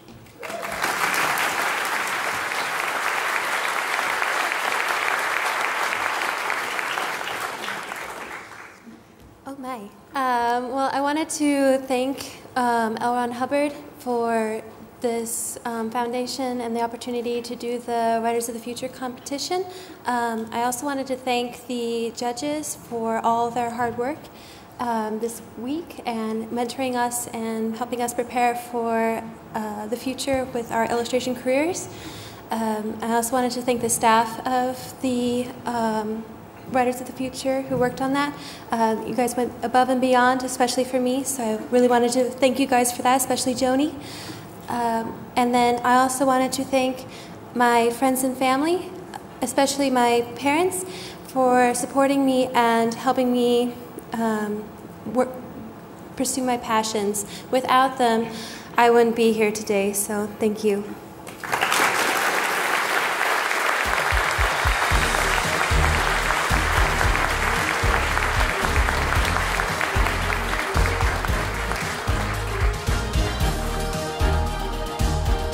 Please welcome Writers of the Future Judge Nina Kariki Hoffman and Illustrators of the Future Judge Lazarus Chernik.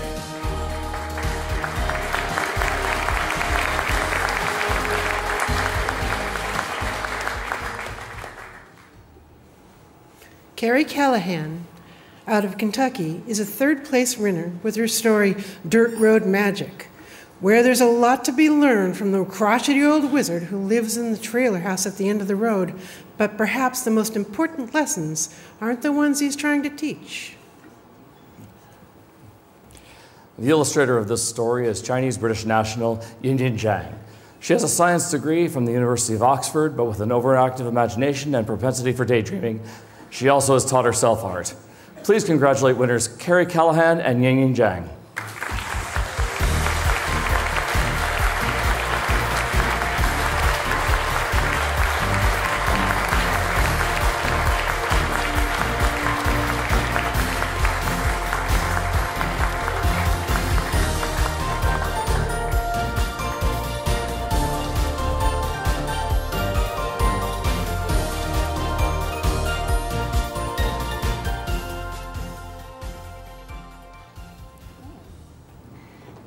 Hello, everyone. So, I believe that we're all a product of our experiences. And the people around us kind of contribute a lot to who we are and how I got here, therefore. So for me, I'd like to thank first my dad, who hobbled all the way over here from New Jersey on a broken ankle. I want to thank him for giving me science fiction novels and paperbacks from his own collection when I was growing up. And I'd like to thank my mom, who's out there watching, for the ego to write and to submit. So thanks, Mom. And I'd also like to thank Galaxy Press, Author Services, and L. Ron Hubbard for giving me the opportunity to use the science fiction and the ego to actually do something cool. And of course, you know, there's new friends. All of my fellow writer winners have been fantastic. It's been great meeting you guys. All of the judges who have taught me so much. Just in the past week, I don't know how I'm going to process all of it going forward. I would also like to thank Mitch, who has been ferrying us around the airport. And if you guys have been on the roads in here in LA, you know what a feat that is. So I really appreciate that. And I'd also like to thank my friends Zoe and Ian, who helped me turn this story into a story that could be in this book. And I'd also like to thank my best first reader, my husband, David, who has taught me so much about the universe I can't even begin to tell you. And finally, for every aspiring author out there, if I can do this, you can definitely do this. So never reject yourself. Okay, thank you.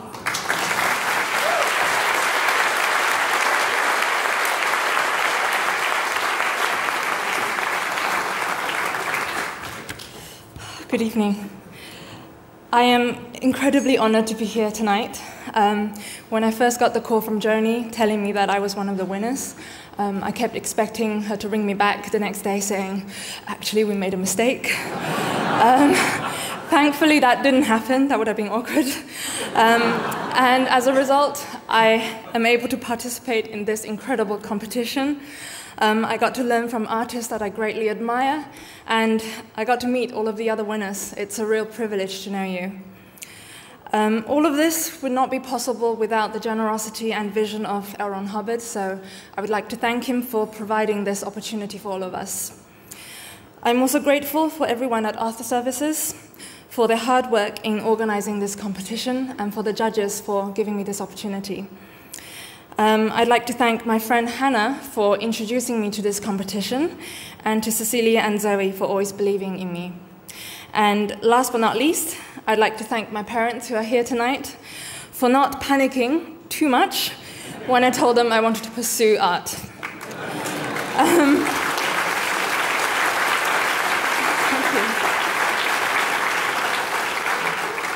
This has been an incredible experience, and I'm so grateful to be here. Thank you very much.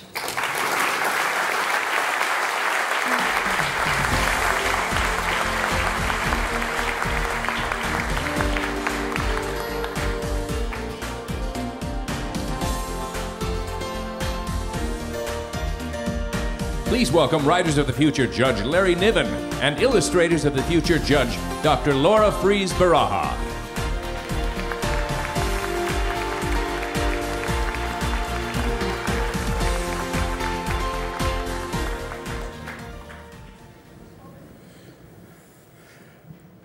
Let me get this said.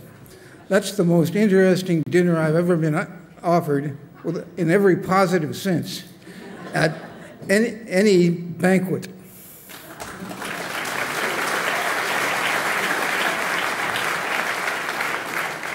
Okay. Preston Dennett, out of California, is, to our knowledge, the only person who has submitted 47 times to the contest, earning 12 honorable mentions over the years. This year, he won second place with his story, A Certain Slant of Light, about Walter, who has always loved his wife, but his love for her more enduring than time itself. Good evening, everybody. Illustrator Christine Rhee was born in South Korea and now resides in California, where she discovered her love of art while completing her degree in molecular and cell biology at Berkeley. Please congratulate winners Preston Dennett and Christine Rhee.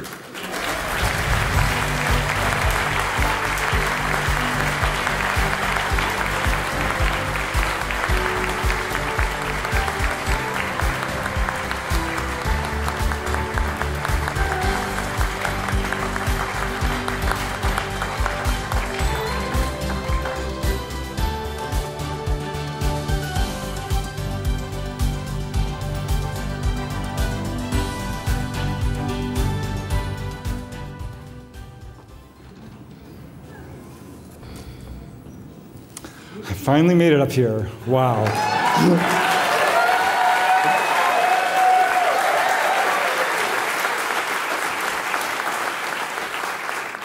have a million people to thank, but I'll hold it down to about 7 or 8, maybe. First, Mr. Hubbard, of course, and all the people at Authors Services, Inc. For treating me like a real writer. I couldn't be happier. I'd like to thank my mom for giving me my first science fiction book when I was about 14 years old. I don't think she realized she was creating a monster, because in about 2 years I had about 200 books in my room. My dad walks in, couldn't believe that you couldn't see the walls anymore, and says, "We have to throw away all these books." My mom says, "Don't you dare." So I want to thank my dad for not throwing away my books. I'd like to thank my family and friends, some of whom are here tonight, I think, just to see me in a tuxedo. And of course, my fellow winners. Couldn't hope to meet a greater bunch of people, lifelong friends for sure. I normally don't like to thank people who make me cry, but in this case I'll make an exception, because when I saw my illustration for my story, I started bawling like a baby. So a huge thanks to Christine Rhee.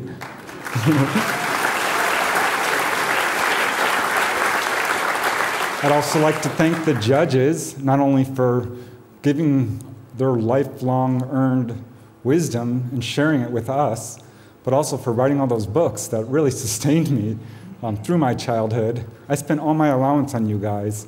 I would have spent my sister's, but she wouldn't give it to me. I started entering this contest back in 1988 while living in Topanga Canyon. I entered 12 times, and I got 12 rejections. I gave up. I gave up on my lifelong dream of becoming a science fiction writer. I sold all my books. The only ones I kept were the 8 volumes of the Writers of the Future contest, which I actually wept as I boxed them up and put them in the closet. Couldn't give them up. Fast forward about 17 years, I was getting old, and I realized my dream of becoming a science fiction writer was slipping away from me. So I immediately decided I'm going to start again. I'm going to give it a try. First thing I did, of course, was look up the Writers of the Future contest and was delighted to see it was still going on, and immediately started entering every single quarter.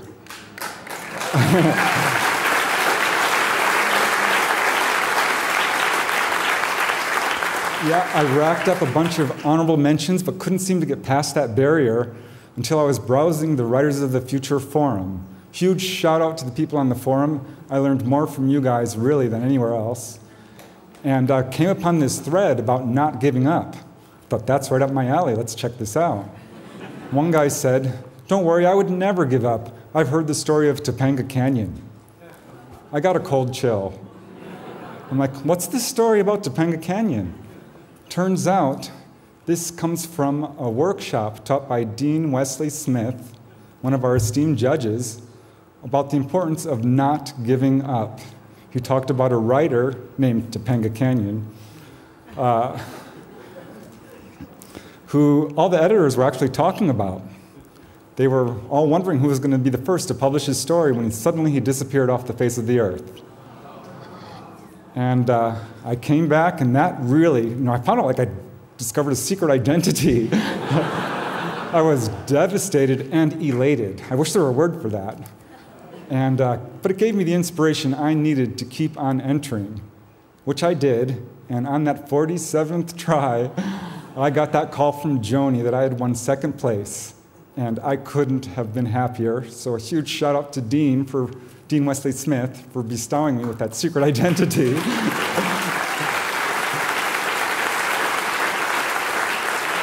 And finally, I'd just like to thank all of you, everyone in this room, for making me a very, very, very happy man.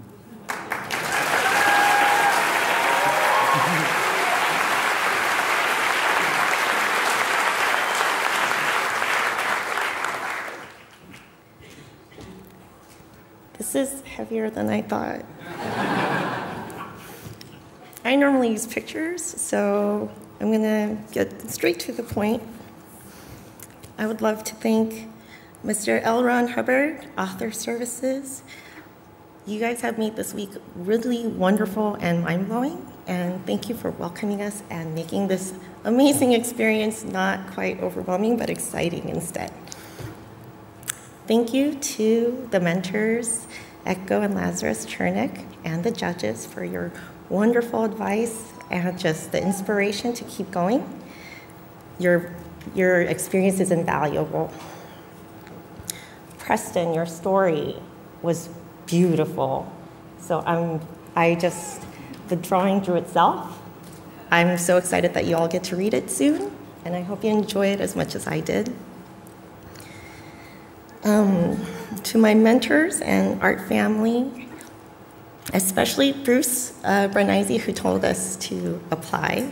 And oh man, he did not really tell us what this experience was going to be like, which is probably a good thing. And I'm just really excited to be here. And my mom and dad, they're sitting here today. We immigrated here when I was 6. They worked so hard, and I'm just so grateful to them for giving me just the strength to keep going and to be here right now. So thank you, Mom and Dad.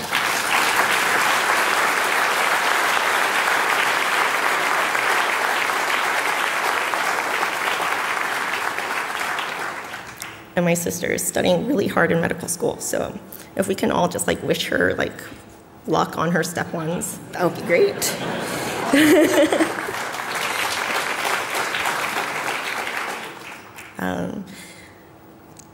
To my husband Alex, who is carrying my son right now so that we could come here this week.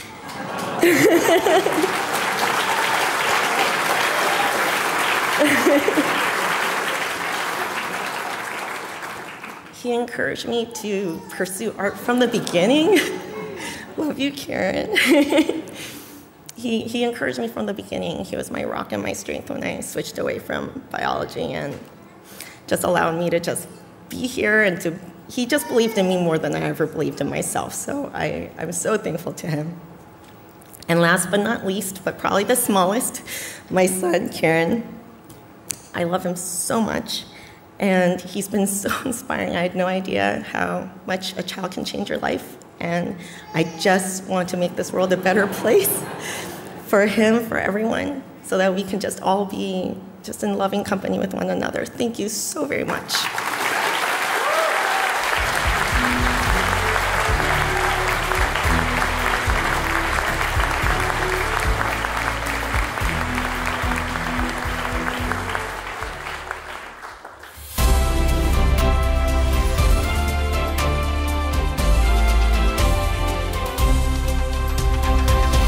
This contest exists to help create enthusiasm among writers and build momentum for their careers. The Golden Pin Award will help catapult one of these amazing new writers into a professional career. The Golden Brush Award was created to honor one winner from this amazing group of artists. So I wish you all the luck, and I'll be waiting and watching. The Writers of the Future winner of the Golden Pen Award and grand prize check for $5,000. Our winner this year, I am delighted to say, is Jana Kumarek from Czechoslovakia. And this is the check. William J. Katz. Eric Valdez Elanis.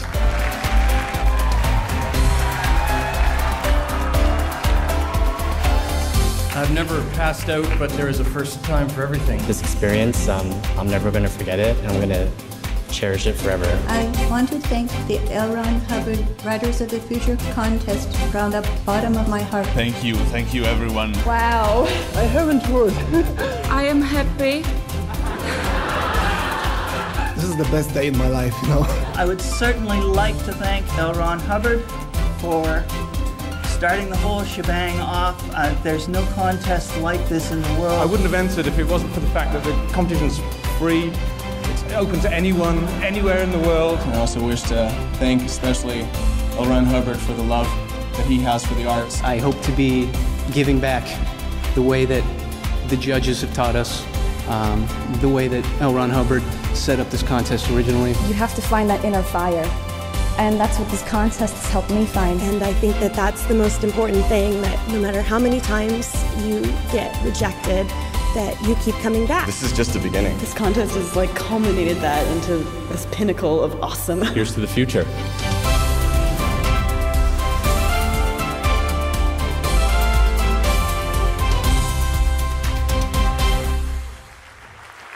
To present the Illustrators of the Future Golden Brush Award, please welcome Illustrators of the Future Coordinating Judge Echo Chernick and Bob Eggleton.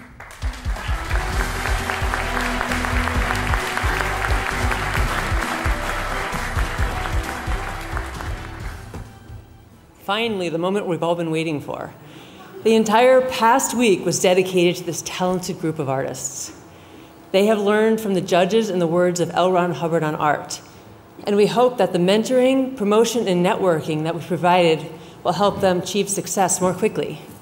Each year, it's a challenge for us judges to find one special winner from this remarkable selection of artists. Someone to receive our highest honor along with our hopes and well wishes from the future. But we did. Do you have the envelope? No, I don't.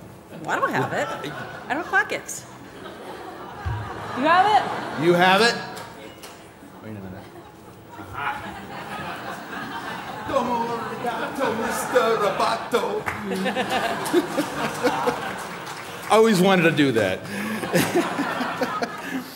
Okay. The Illustrators of the Future Golden Brush Award with its beautiful trophy and its prize check of $5,000 goes to the illustrator of... Open it. Working on it. Illustrator of Untrained Luck, Aaliyah Chen.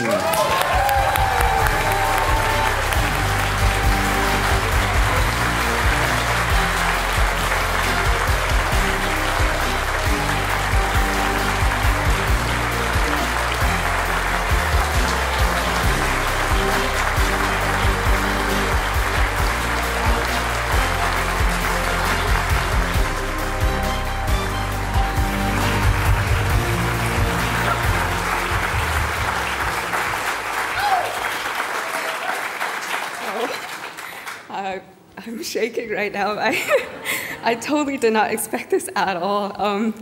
Everyone here was so amazing. I didn't think I could even stand among them. Watching the reel at the artwork, everyone was just incredible, and I don't even know what to say. Honestly, I struggled so much, I guess, throughout my life with confidence in my art abilities. That's why for my major in college I chose engineering and not art.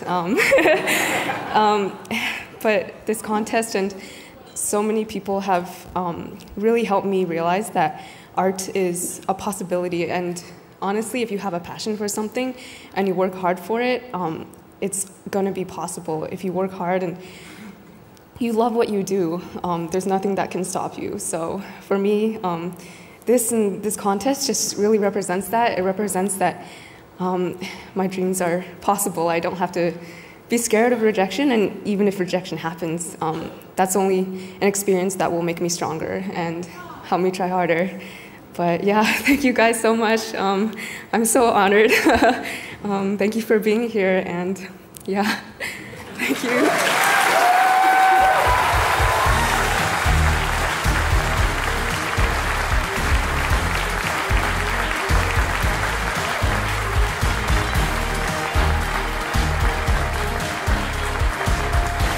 To present the Writers of the Future Golden Pen Award, please welcome Writers of the Future Coordinating Judge David Farland and Orson Scott Card.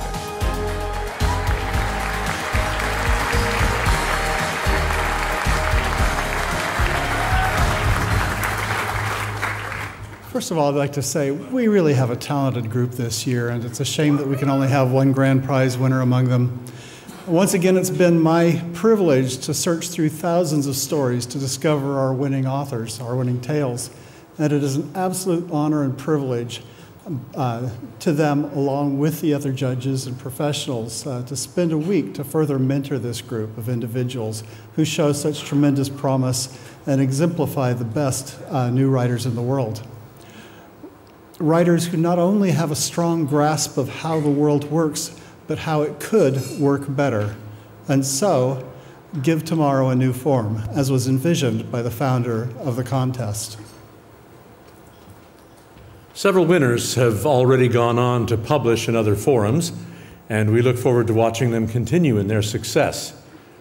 The Golden Pen Award will further help catapult one of our amazing new writers. And now for the prize. And I'm not even going to search for the envelope. I know no one would trust me with that. But we're waiting to see if they'll trust something else with that. I'll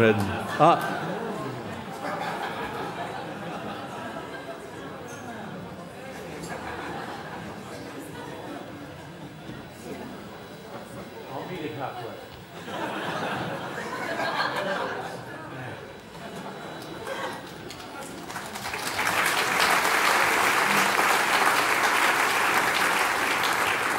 I'm not even athletic enough to snatch an envelope out of the paws of a robot. This is how you become a writer, is be non-athletic.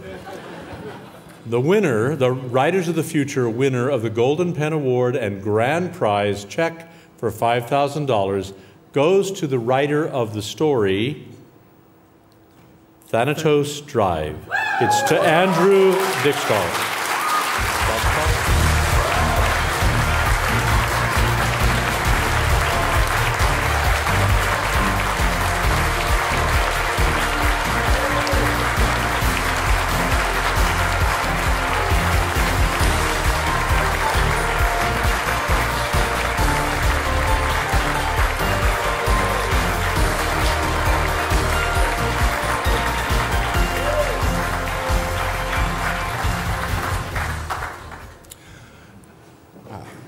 Well, that happened.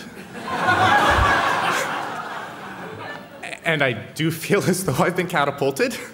So it's just an unbelievable honor to be here for all these reasons. To know that my work has been read by the authors that I grew up reading, that defined my childhood, and I'm still in my childhood. I still love these same stories.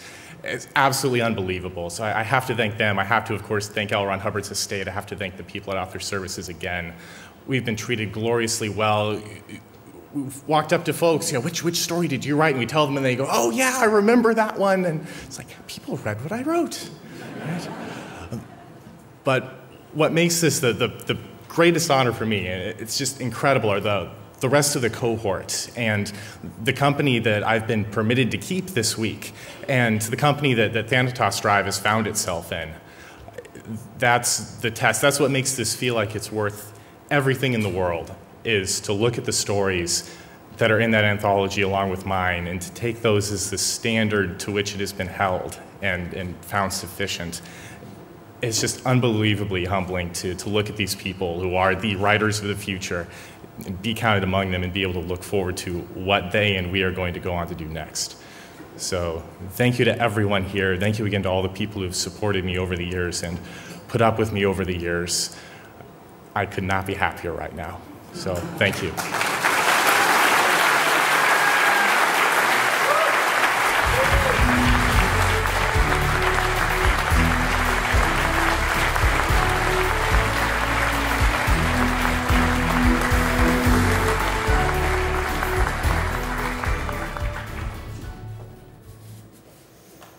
This concludes the 2019 L. Ron Hubbard Achievement Awards and a celebration of 35 years of nurturing and discovering new talent, as was originally envisioned by L. Ron Hubbard.